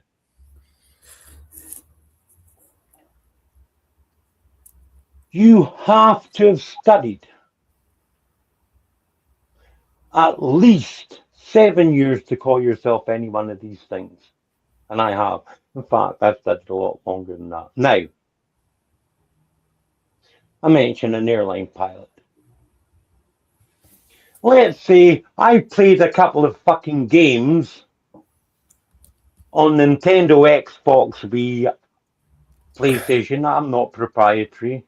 Yeah. With flight simulators. Are you going to let me walk into the fucking cockpit of the A27 or whatever commercial jetliner you're taking on holiday and let me fly you to that destination? No, but I might let Would you. you? I might let you hit the Twin Towers, though. Well, That's Aye. by the by. Sorry. yeah, no, I got you. But Alex, would you? No, Would you let me do that? No. not on that sort of experience. No. No. I might have read one or two law books without knowing what I'm actually fucking reading, but think I know what I'm reading. Common fucking law. Idiots. And think I can walk into a professional courtroom and go up against people who have been studying fucking law all their days, who speak a different fucking language and can fuck you 6 ways from Sunday. Correct. So, if you find yourself in trouble tomorrow, Keir, I don't CS intend to, but you never know. no, CSI fucking level trouble tomorrow. I've read one or two law books. I wouldn't call myself a fucking barrack room lawyer. But would you let me defend you, or would you prefer to get a fucking properly educated lawyer in QC? Well, from my experience, I was actually defended once in court by my father, but he was an ex-justice of the peace, so I would say no. Oh well. Alex, would you like me to, would you like, I don't know, we've got fucking them aplenty in the chat, cunts that think they know stuff about stuff. Would you like anyone in the chat to defend you in a criminal court case? No. Why? Because they don't have the expertise, they haven't studied it for 7+ motherfucking years. Correct? Yeah. Correct. Yeah. So why the fuck do fucktards who have never actually gone to university, some of them have, but who think they can read something without actually understanding what it is, think they can pronounce on what there is within it? Am I being unreasonable here? I think that's a very good point. I mean, you can't study any subject for 7 years without really absorbing the material within it, but you can reel off quotes or paragraphs, or Mm-hmm. I mean, if you're speaking about an expert, you need somebody that's actually read and reread that book to get it into their brain, and then tried to work through it to see where the fallacies might be, where the reality might be, like, and make a comprehensive, not an argument, but maybe a download or description in your own brain as to why this author, where he's coming from, what it is, etc., etc. And worse than that, when you're dealing with the world's largest weapon of mass destruction, you better understand that the Lone Ranger, I already am. Though you better understand that if you get it wrong, you're going to cause massive death. Yes, and can I add to that as well? It's my belief that there's at least 6 to a dozen versions of the Bible ever since it's been written, and there's been I'll get there. No, here, I'll get there. I'm I'll jumping get ahead. there. Don't. You are a little. Sorry. It's all right. It's okay. It's okay. Alex, I would argue that that book that you held up, extant from, let's be generous and say 400 AD. I refuse to use Common Era, by the way. Fuck you all. Which has been extant for about 1600 years. Well, on people's interpretations of what it says, about 100 years after its extant, we had the first schism between Eastern and Western Catholicism. Eastern Catholicism we call Orthodoxy. Catholicism and people's flawed understanding of what that book said led to mass genocides all over Europe. Genocides of the wise people, the witches, the healers, genocide, and we're talking millions. I mean, millions that would make the Holocaust, if you believe those numbers. I'm not saying I don't. Sorry, Ian. Would that be the same period where theology overtook philosophy, and any philosopher was basically burned at stake? Yes, of course, yes. Yeah. The rule of the Roman Catholic Empire. Yeah. That's what I'm talking about. Where you had the Spanish Inquisition, millions were killed. People were tortured. And then we had the discovery of the New World, in which the conquistador could go out and annihilate civilizations which had been extant for thousands of years, all in the name of understanding what someone thought they understood in that book, Alex. Yeah. Then we had the Crusades.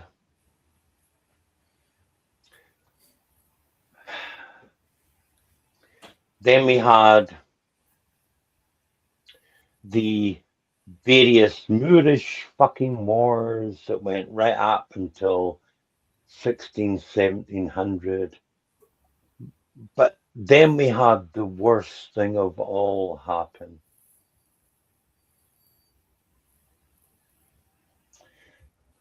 A bit like nuclear proliferation. Here's how nuclear proliferation, people. The big boys who already have the nukes say to the little boys, you can't have nukes. Because if you have nukes, you're as bad as us. And you can cause as much damage as us.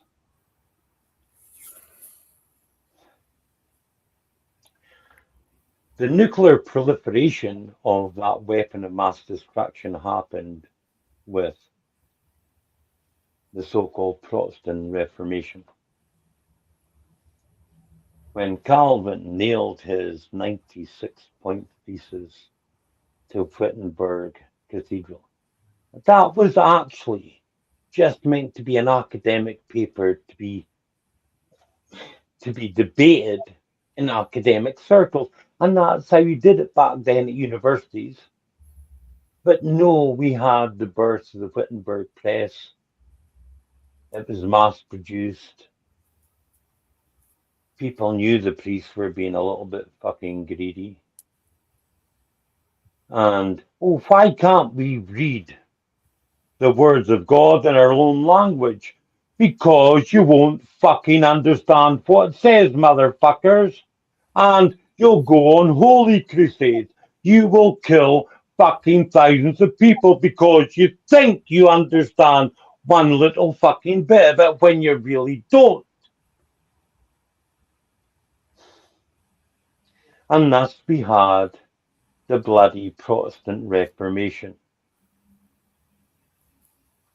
And since then, Protestantism has fragmented into 150,000 versions, motherfucker. Jesus is King, Jesus is King. I'm born again, I'm born again. Yeah.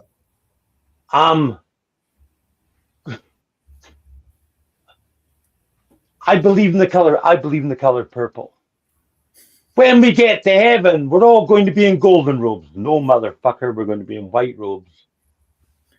No, we're going to be in golden robes. Right, I'm going to war against you and any cunt that thinks we're going to be in golden robes, I'm going to fucking kill. That's basically it. Until the point we've reached now,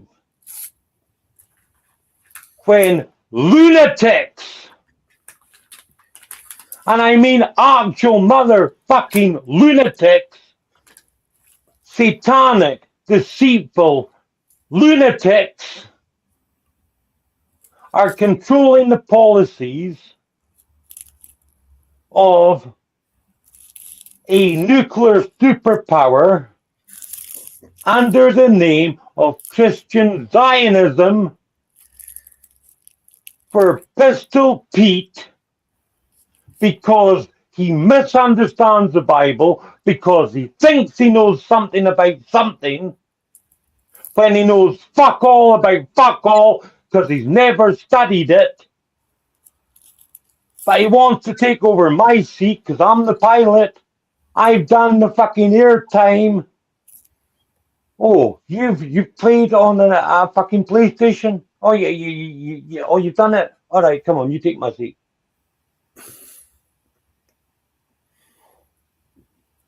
Because it's the holy war. Alex, am I wrong? No. And it's been throughout history, it's been throughout the generations, that division on interpretation.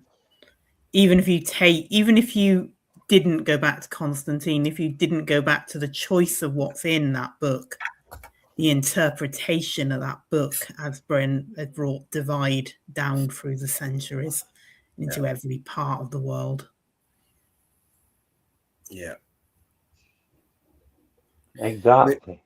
I mean, I guess it's all down to the interpretation of the book and who's interpreting the book, and of course, who has written that version of said book and who's left out parts and put in the parts they want to basically control the masses, is what I would say. And therein, Pierre, you've just entered the next conundrum and problem, which is, if you're professional in this stuff, you understand that, unlike a lot of American Zionists who believe that the Bible was written in English just for their convenience, It's ridiculous. that the Old Testament was written in Hebrew, and most of the New Testament was written in ancient Greek or Aramaic.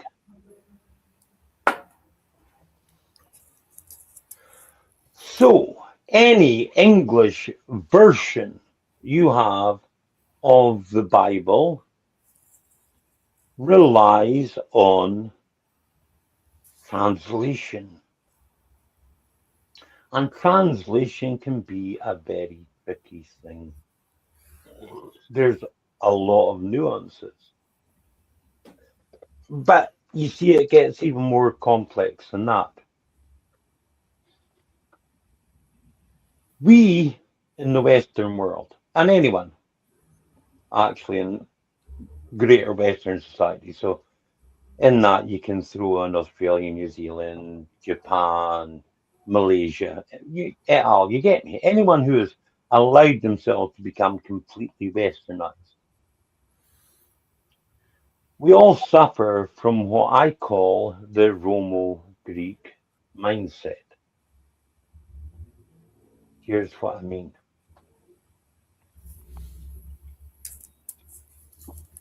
When Alexander the Great conquered the known world, all the way up into and including Persia, or the gates of Persia, because he didn't quite get into Persia. He got to Babylon.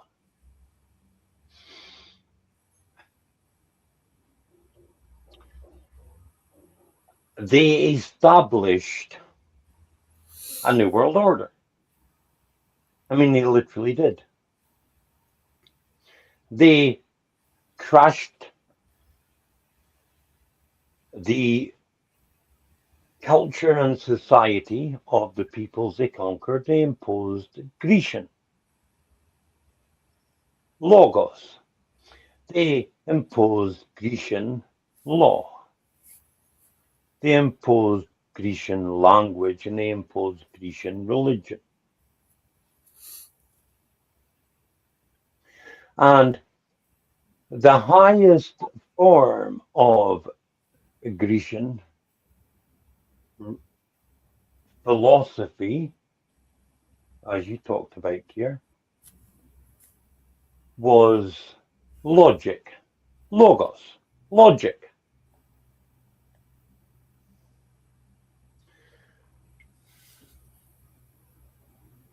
And then along came the Roman Empire, which supplanted the Greek Empire. Greek Empire split in three, blah, blah, blah, blah, blah. But the Romans came along. The Romans believed that they were born from a Greek colony, a lost Greek colony. And so the Romans came in, and in their conquest, they were even more brutal in putting down all culture, all attempt to be different from the empire's norm, with one exception. Just one. Anything Greek they found, they revered, believing they came from a Greek colony. So,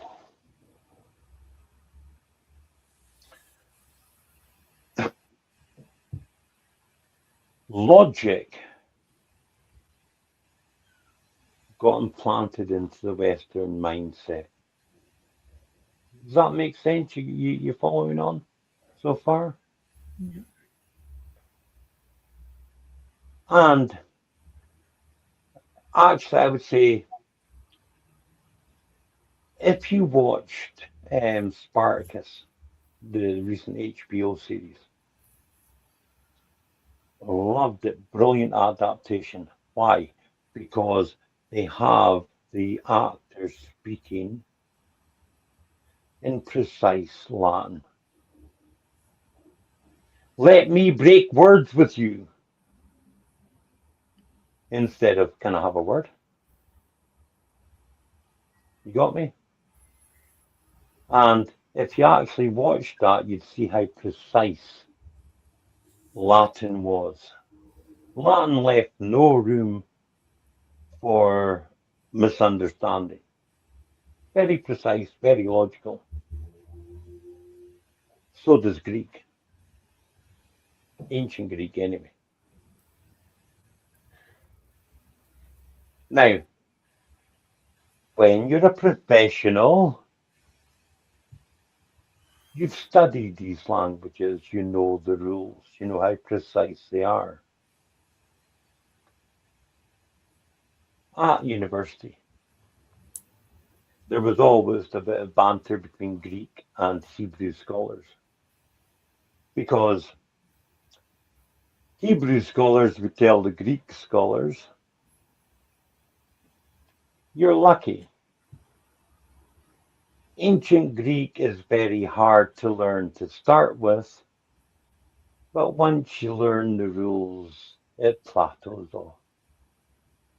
whereas ancient Hebrew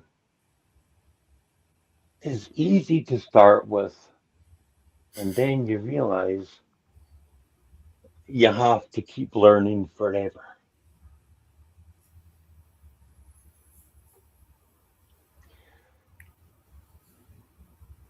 We cannot help having logical minds. To us, 1 and 1 makes 2. It can't make anything else. Am I making sense up to this point, Alex? Yes. Here. Yeah, as far as logic goes, then, you know, if you're going to stay on that track, then definitely, then 1 and 1 is 2, 1 and 2 is 3. Obviously, extracted from Arabic anyway, the number system. Mm. But yeah, please. Now, here's the difficulty. Ancient Hebrew is not a precise language. In fact, it's the absolute opposite to it.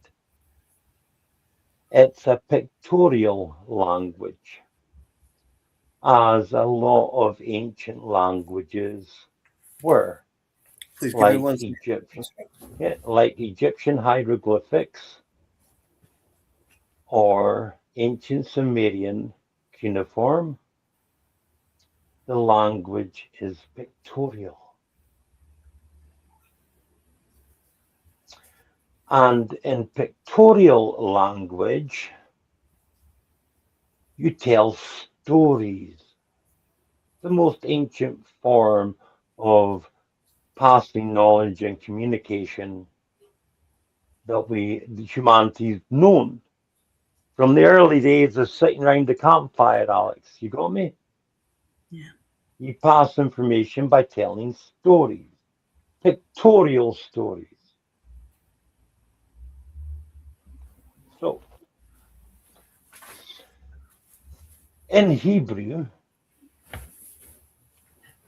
one Sorry. and one, Excuse me. it's all right. No, you're all right here. 1 and 1 does make 2 sometimes.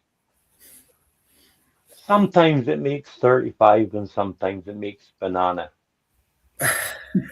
But you need to know the context around it to understand which one is which. Very well said. So sometimes you are meant to take what it says literally. Other times you're meant to take it allegorically, and other times you're meant to take it as Dr. Zeus. I'm telling you a story to get across a broader truth.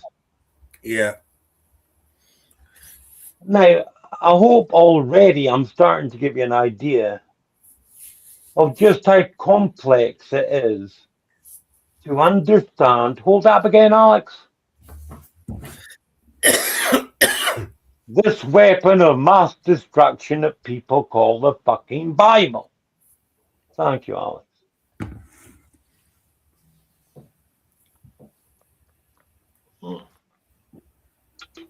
And with me, there's always another wrinkle, isn't there? Because I haven't even got to Kier. Yeah. I shared with Alex and Glenn pre-show because Glenn knew he was leaving it to me, and he was like, "Oh," and I was like, "Don't worry, Glenn. Today, I don't even think I'm going to get anywhere near past the introduction to this fucking satellite level five-part series. view on fucking the Revelation, and I'm Yeah. not even at the start of the introduction yet. I've just reached it, I think, because I'm trying to be as deep as I can for people. The next wrinkle. Every day is a school day in this show, Ian. I'll tell you that. The next wrinkle is that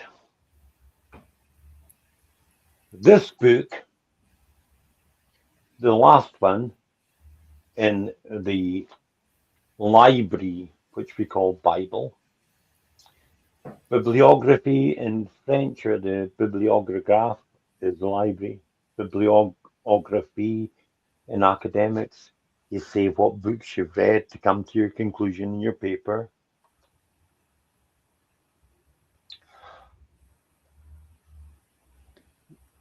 One way I've always found useful of looking at the book of the Revelation, and I need to explain the title and everything,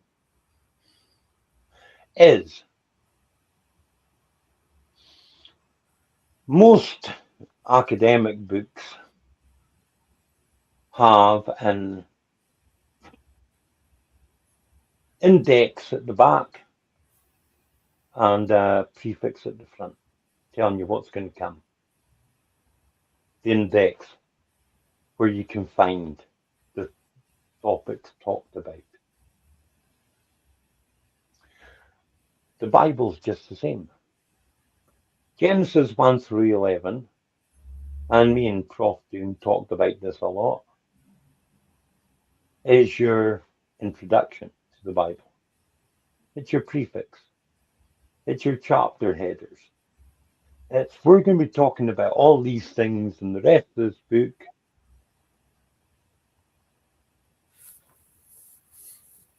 You'll find them elsewhere. And then the Revelation is your index. So, before you even think about touching the book of the Revelation,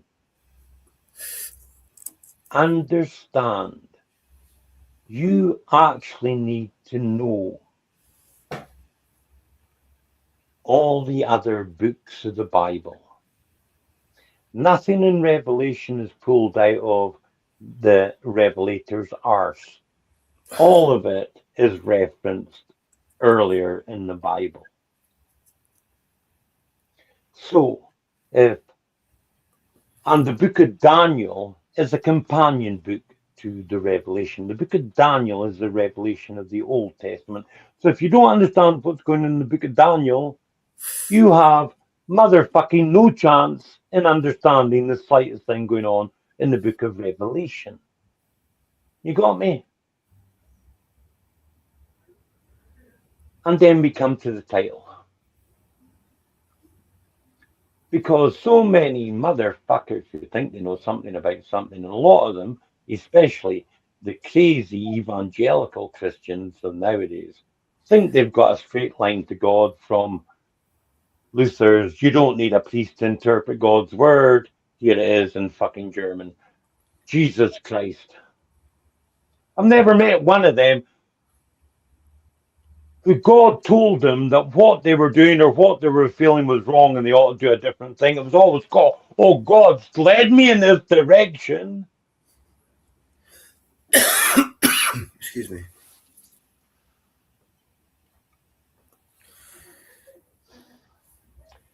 It's called the singular book of the singular revelation, or apocalypto as it is in ancient Greek, of, and that word means unveiling.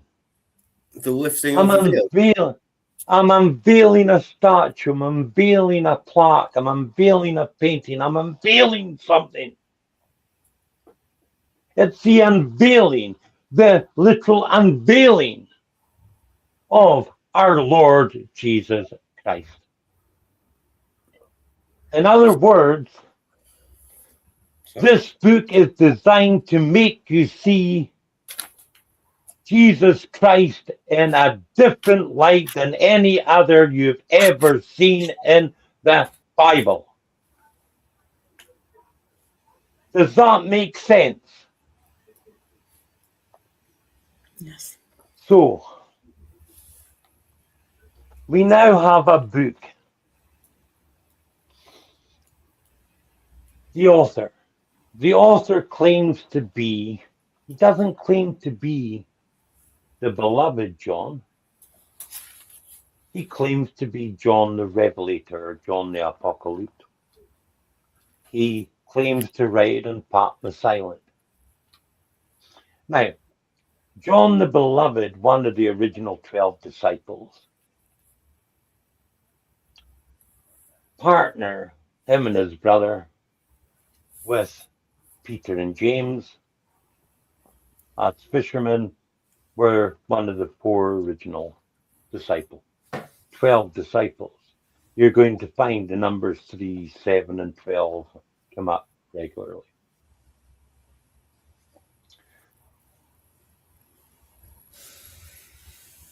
Now, whilst we can track some, but certainly not all, of the original 12 disciples and their demise,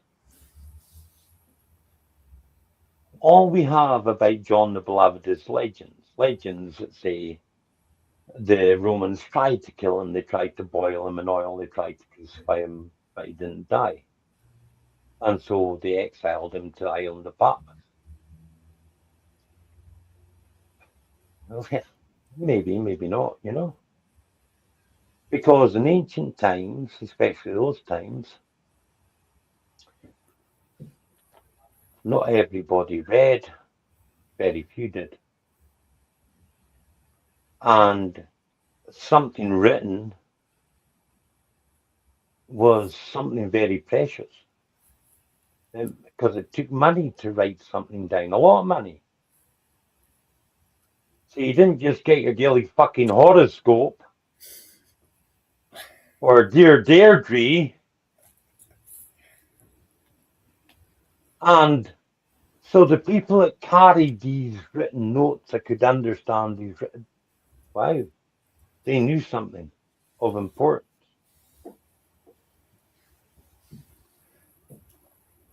And if you were to claim that your writing was by someone important, who's to gainsay you?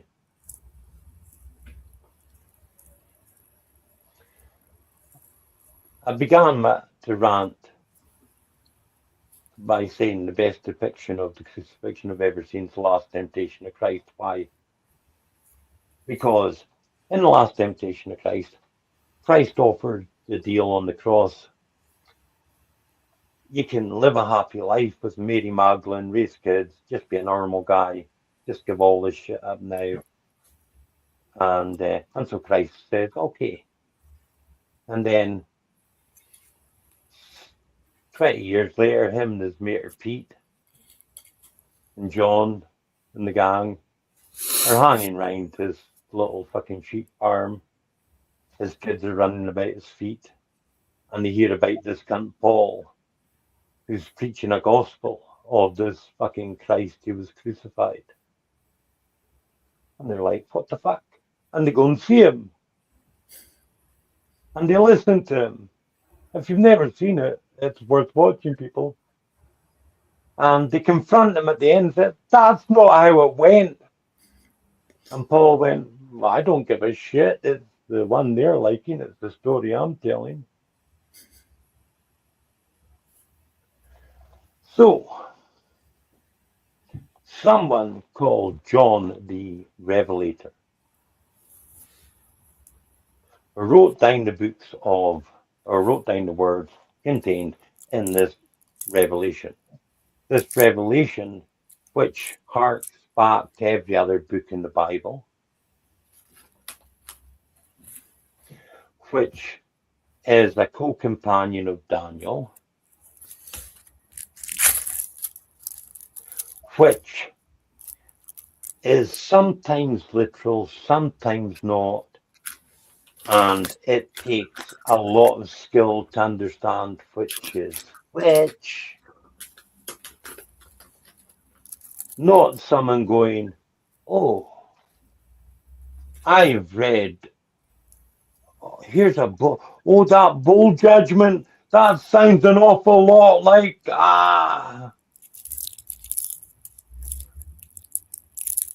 Or Christian Zionists, oh, God says right here, literally, If I don't support the fucking Israelites, I'm going to hell.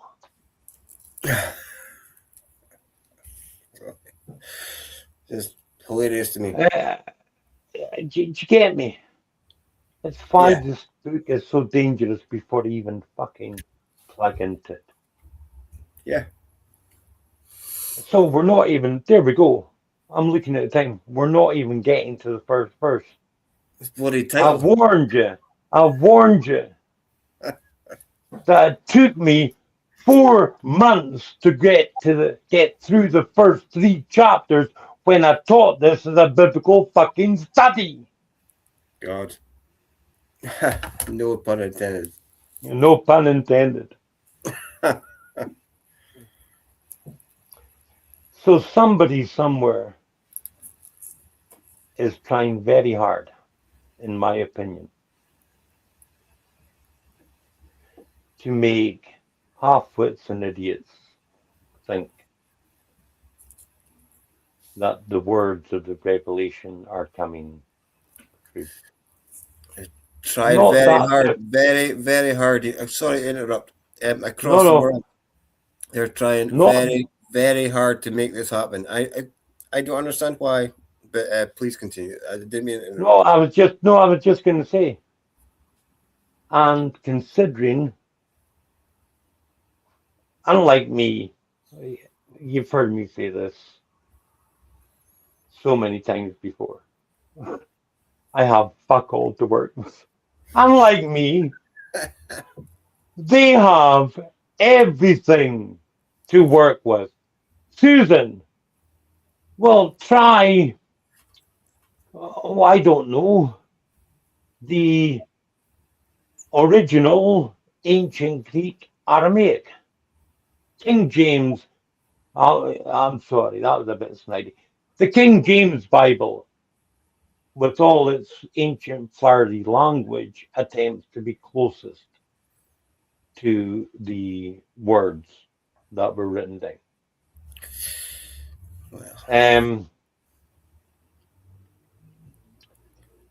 That's if you can understand the Elizabethan English. But hey ho, why throw fucking more oil onto the fire?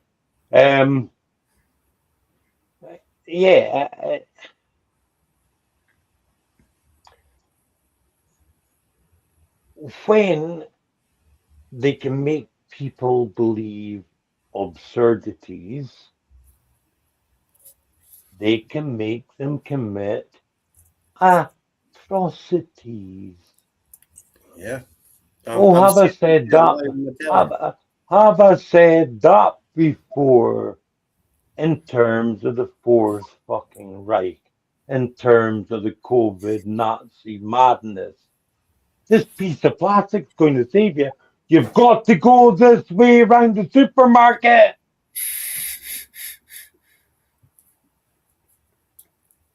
You've got to wear a mask except if you're eating or playing a musical instrument in which you can slit and fucking stick the musical instrument into the mask.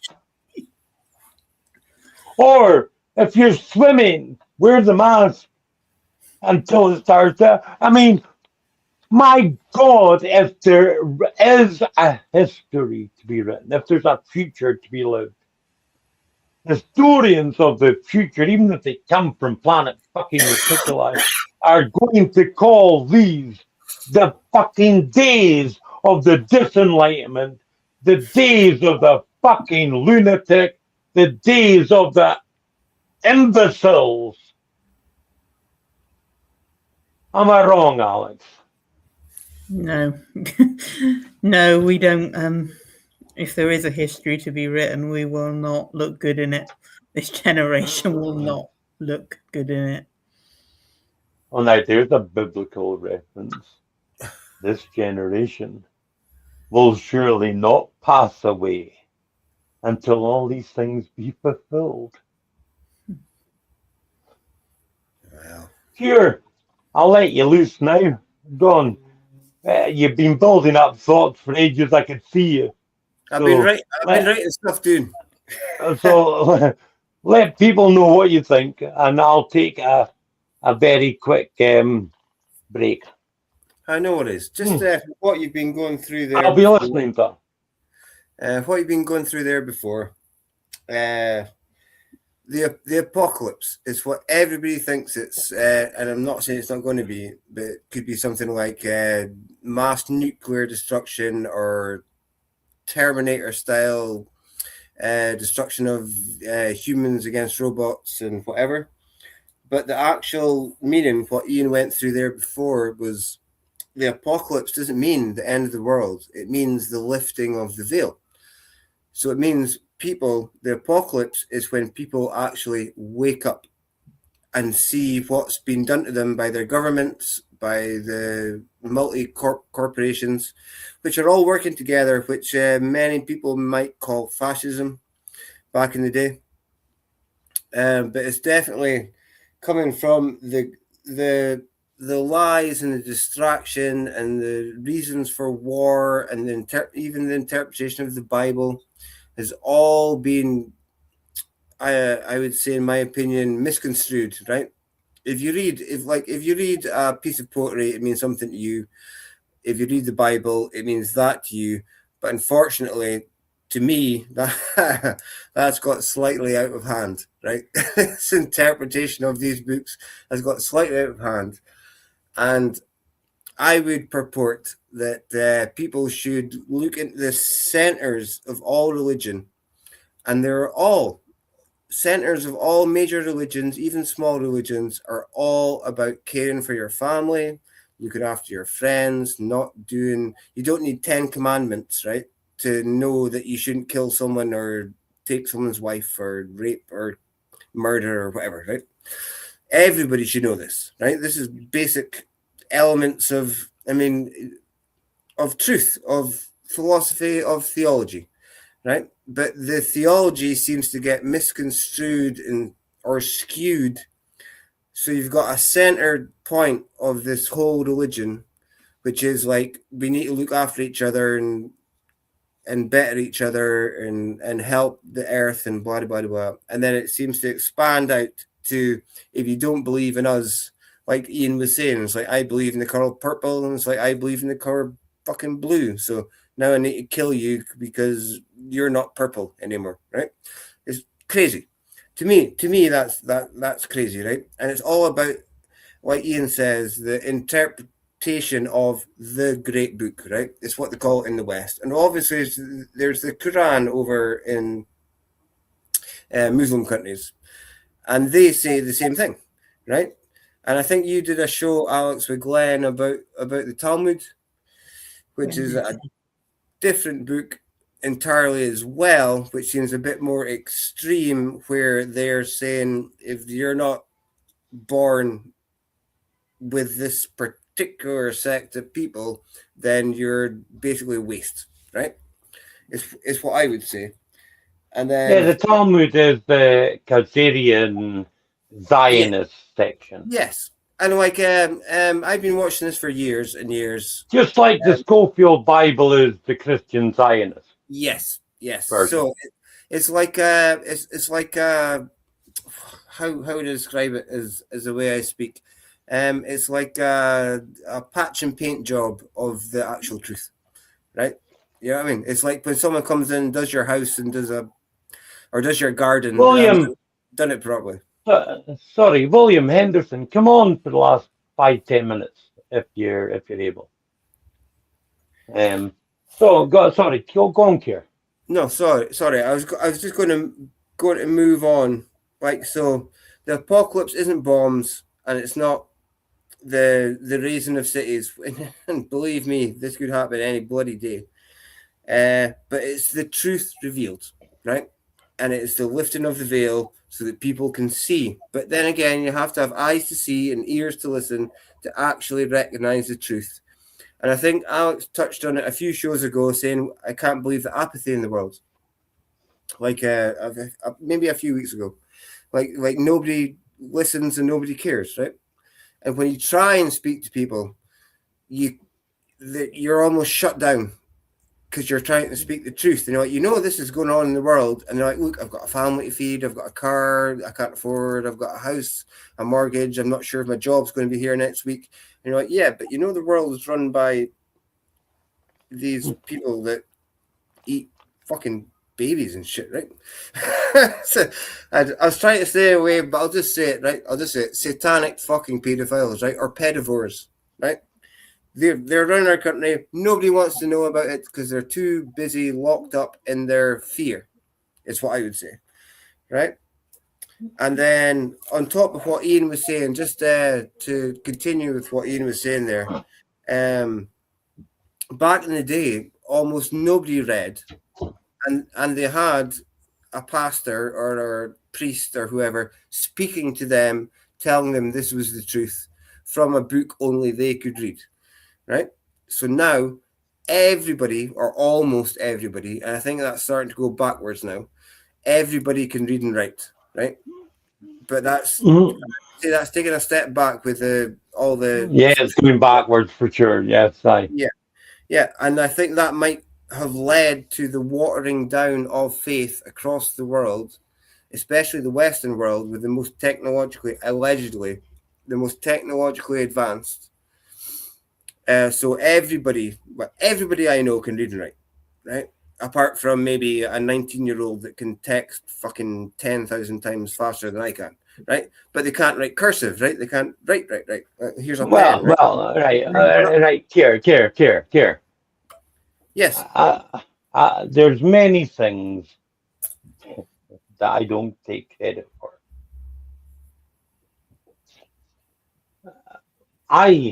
And I've said before in these shows, during my incarceration, I started Prison Samaritans, called the Prisoner Listeners.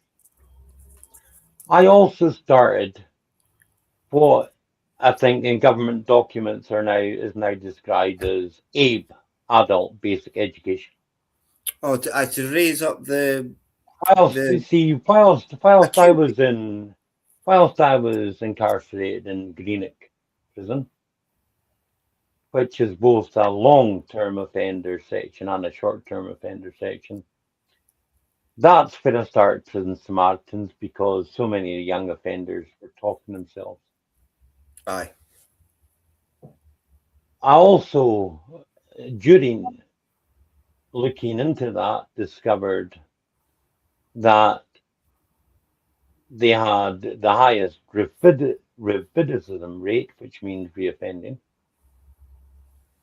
And that was very much coupled statistically, Alex, with the fact that almost 90% of them did not have basic reading, writing skills.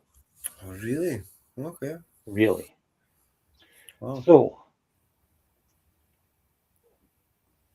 instead of trying to tackle that head on, what I did, because I knew you couldn't go up to these young fucking boys that were trying to be JoJo's superhero and say, you can't read, son. Come on, I'll fucking teach you. No, that wasn't going to work. So what I did was I offered guitar classes. Brilliant. And you'd be amazed how many guys in prison want to learn guitar. Mm-hmm. And so they come along to my guitar class, and I used very simple chord charts.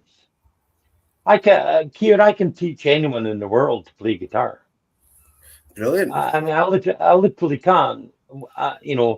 All you need is 3 chords, A, G, and D. Very simple shapes to teach people. Very simple diagrams for people to read. You got 100 songs.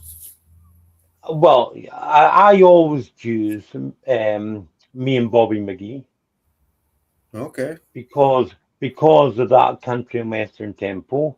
Mm-hmm.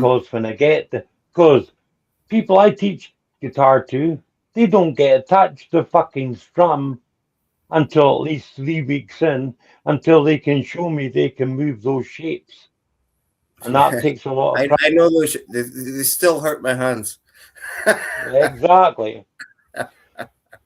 And then the easiest drum to show them is me and Bobby McGee, because it's your literal. I'm a riding on a horse going down the countryside. I'm going to write that down just now. I don't think I've heard it. Busted flat in Baton Rouge, just waiting for the train. You got me? Yeah, I can understand the structure of it totally. So Absolutely. I can, and I have, I mean, I've taught thousands of people how to do this. So with those three chords and that song, they can then Mm-hmm. sing a song, which is what most of them want to be, because they all want to sit underneath the fucking balcony in Romeo and Juliet.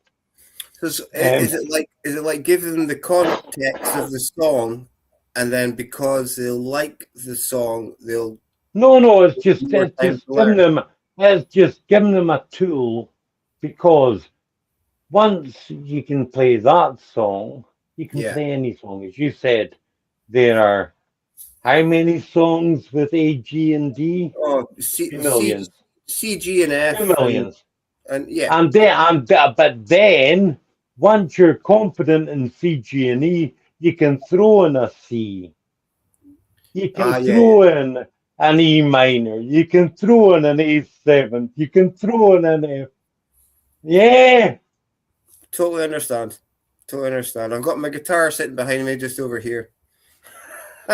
So I'm so far from Chris.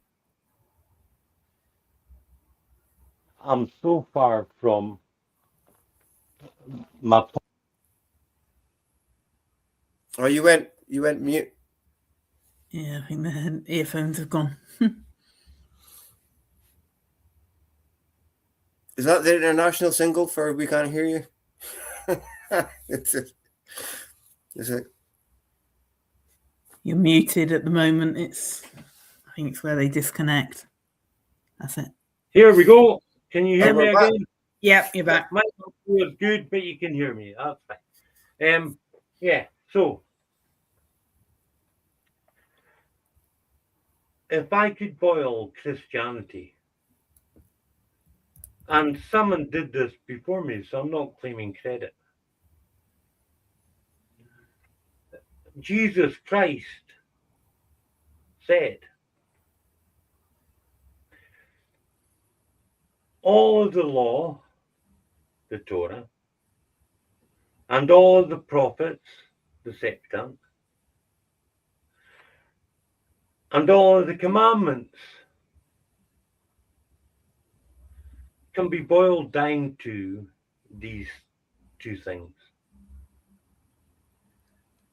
Love the Lord your God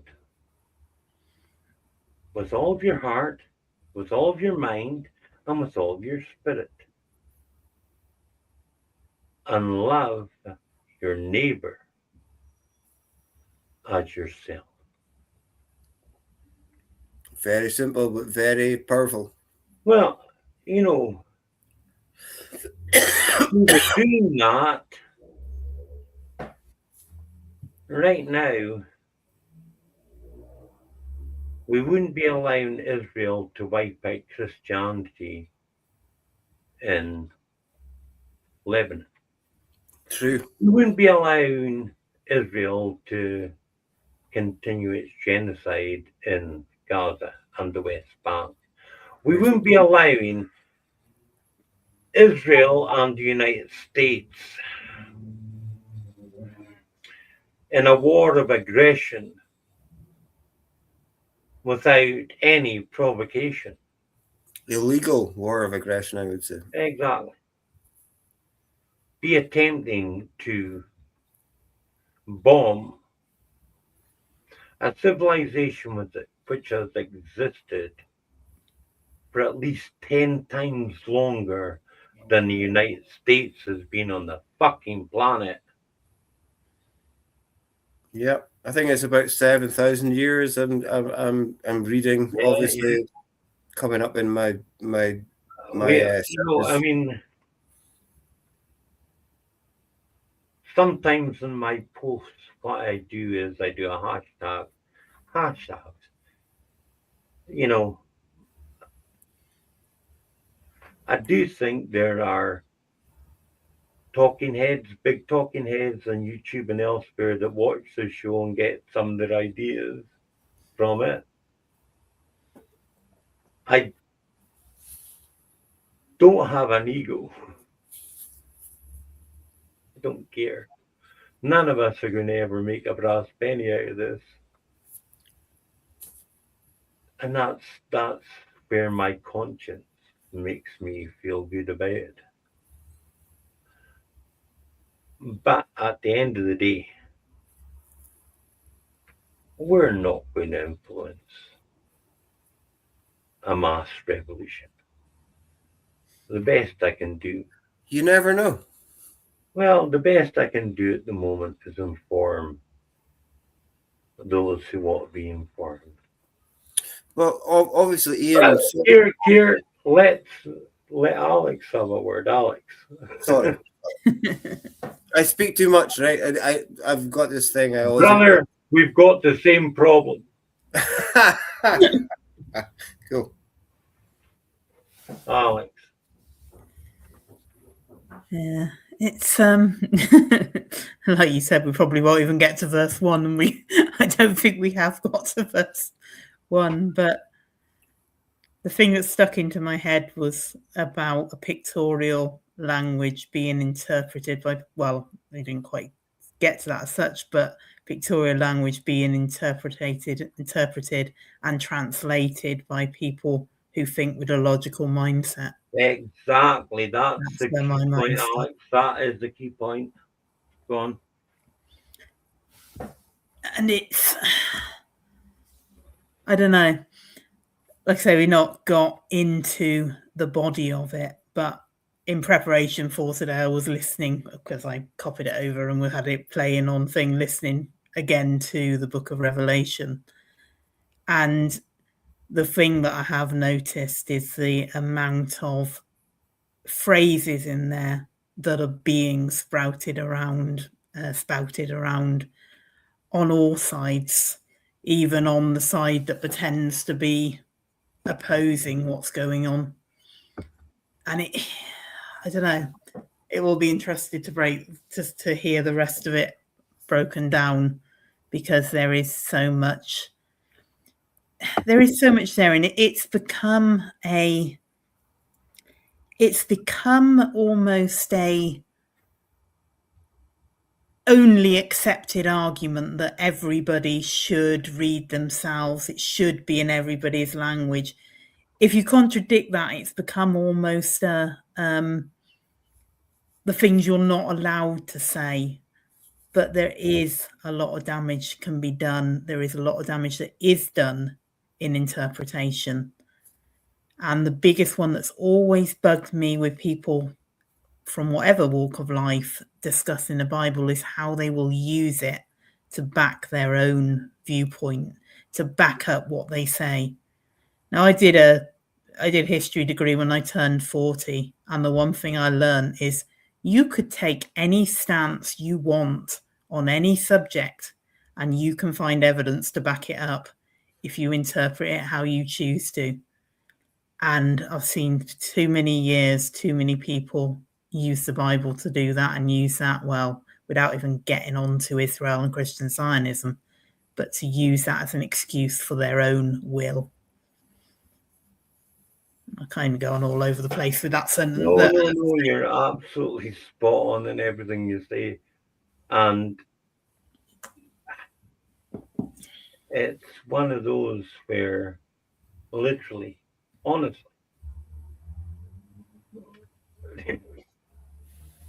open that book of the Revelation and your top tips, and that's all I'm going to be able to give now. Top tips. Anyone who talks about Revelation Don't listen to them. They don't know nothing. If you don't get that it's the revelation, you get nothing. So anyone who says revelations, you can switch off immediately.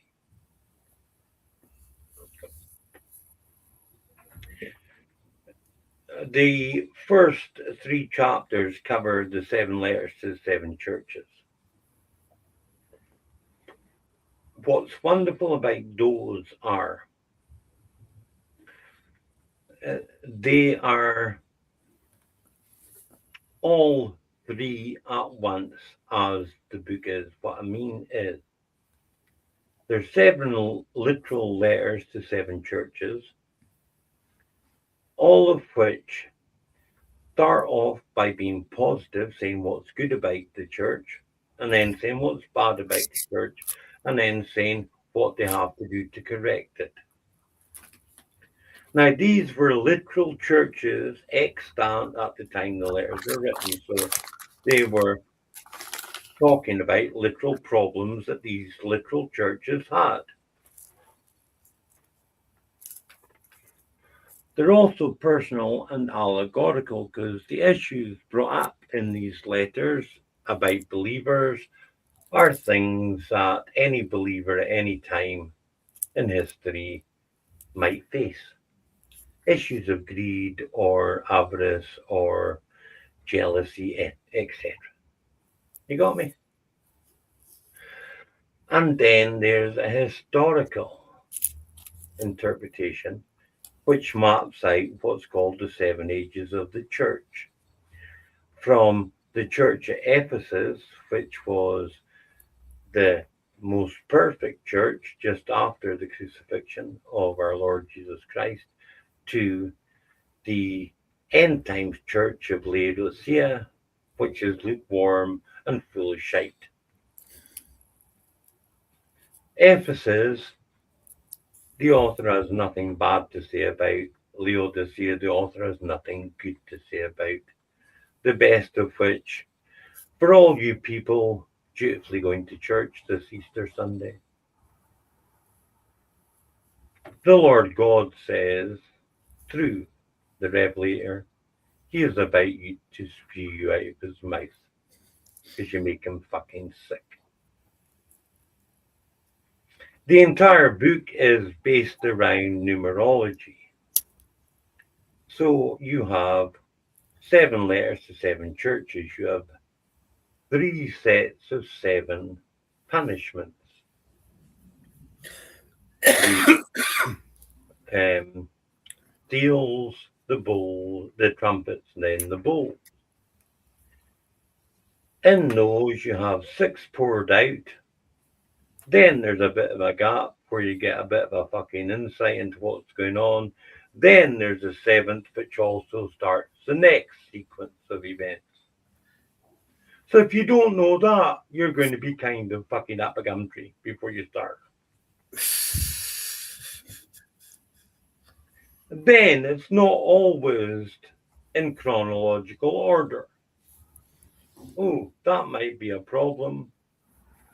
Some bits may be taken literally, some bits may be taken allegorically.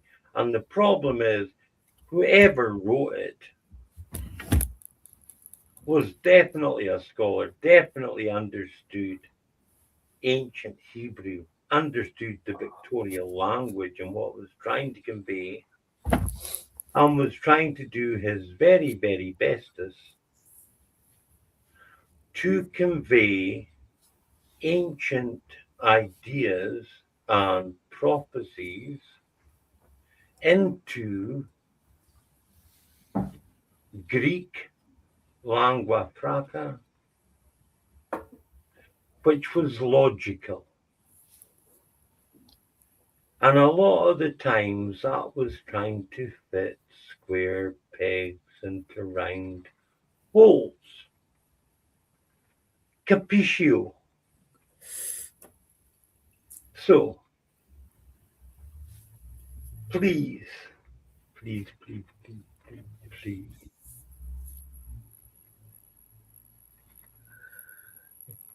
Get yourself a Ouija board. Go play with spirits. No Get thanks. yourself a book on witchcraft. Go summon a fucking demon.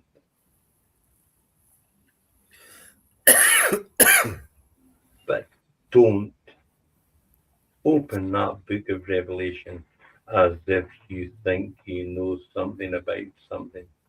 Because, motherfucker, you know nothing about nothing. And I ain't even got to the satellite view of the whole fucking thing.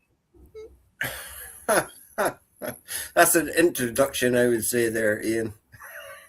Well, there you go, guys. And what can I tell you? People want a Revelation special.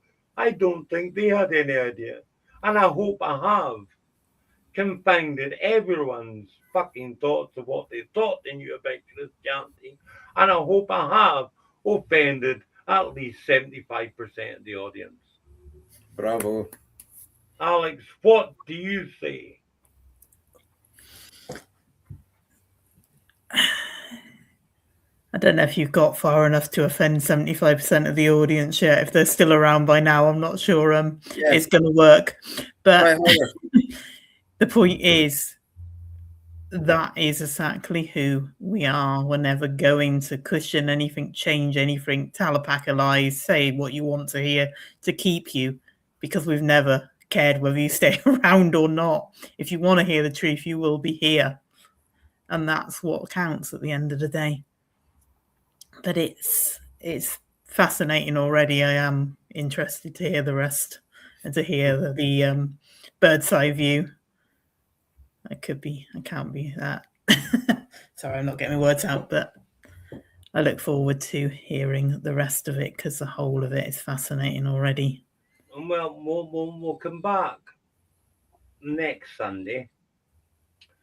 I want to do something different next Sunday because there's so much other things that are sliding. Like, is Artemis 2 real? Is what's fucking happening with all these meteorites? Why are we having the plasma discharges that I long foretold? Etc. I think, what the fuck's going on in Antarctica once again? Etc. Okay? So, but I think what we'll try and do is we'll come back to this every second week. Yeah. And I'll maybe throw a bit more onto the blackboard for your red dots to connect. Kier, what's your thoughts, mate?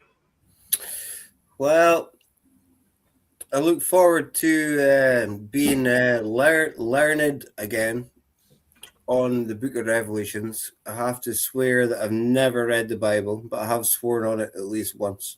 What? But maybe where's the other factions in the world trying to take out this weapon of mass destruction that is in every allegedly every top drawer of every hotel room you ever visit. It's mental, right? It's absolutely mental. And like I say, I go back to the lifting of the veil and the apocalypse, and it's how you read it, it's how you interpret it. And to you, and especially on Easter weekend, Jesus may mean something completely different to me, to Alex, to you, to Glenn, to anybody with the comments. And put in the comments how you think the show's gone, how things have done, or whatever. You know. Like, well, you know, put in your wee opinion, and it'll get addressed. It's we won't read it. It's funny here because Alex knows I always like to end by twisting people's noggins. And you just said about lifting the veil. Yeah, the apocalypse. Yeah. Where the fuck did you think they got Toto tugging the curtain Yeah. from in the But yeah, Wizard yes, of Oz? yes. When just about when I think color films started to make the mainstream, they came out with the Wizard of Oz, right? And the great and grand wizard was in flame with a big orangey face. I forget that. I forget that. Until Toto pulls the curtain back and it's a little nobody. The US Empire. Well, little Iranian Toto is tagging a curtain right now. Yep, and you could say the same about the Matrix. I think I can't remember which one it is. It's maybe the second or third one, when he finally meets the head of the Matrix, and it's some old guy in a white suit with a white beard, and The it's like, "Oh, architect, you're yes. disrupting the system now, Neo. Like, just join us," kind of thing, right? Oh, yes. Yeah. So this could be a continuation of the Wizard of Oz, which is now the Matrix, which is, yeah. Oh, yeah. Kier, stick around long enough. I'll teach you to think for yourself. I don't think I need that taught to me. But So, thank you. Alex. I've been fucking an outsider for long enough to know that I can think for my fucking self. Right? Fuck them all. That's what I say. Well, you've They can already have their said it. opinions. They can say what they like about me. I'm on here today, and they can say, "Oh, Kier's got a shit cap. His mirror shit. His comment was shit. The way he spoke to Ian was bad." And fuck you. You know what I mean? No, I've got the brother. balls to come on the internet and fucking go live. Every day is a school day, isn't it? Yeah, and no, I will say that to everyone. And everyone uses that as a trope. And here's the thing. I learn from everyone every day. Perfect. As you should. Because the word expert, again, literally means somebody who doesn't know everything, but can say what they do know in a way that a 3-year-old could understand. Yes. And I hope I manage that most days. Well, Alex, last thoughts for the audience and plug tonight's show, please. Yeah. Two things that I'm thinking at the moment, and sometimes my last thought is just whatever pops into my head at the moment. But Yeah. I am ex-Church of England chorister, and the mottos of the Royal Schools of Church Music is Salmon Spiritu and Monte. I will sing with the spirit and I will sing with the understanding also. But too often across the world, the people who sing loudest are lacking that understanding. The other thing that reminds me of, we used to go to a house group, and we used to go around the rectory with the rector's wife used to lead it. And the two subjects we studied, one was the letters to the 7 churches, and one was Ecclesiastes. And I like Ecclesiastes. Nobody likes Ecclesiastes, but I kind of do. But the letters to the 7 churches, the one that's always stuck in my head, though I didn't know anything about being in the church for the last times, is that idea of it being, "You are neither hot nor cold, and I will spew you out of my mouth." Because when you look, the deeper you get involved in the church, the more you look at church politics, the more DCC or PCC meetings you sit through, the more you see the neither hot or cold. Matthew 17:11. On that day, many will come to me, and they will say, "Lord, Lord, Didn't we preach in your name? Didn't we perform many miracles and do wondrous things? And I will say to them plainly, sinner, I never fucking knew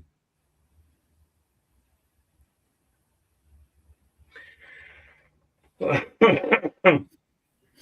I do try and warn people not to try and take me on, especially in theology. I'll leave you with this thought.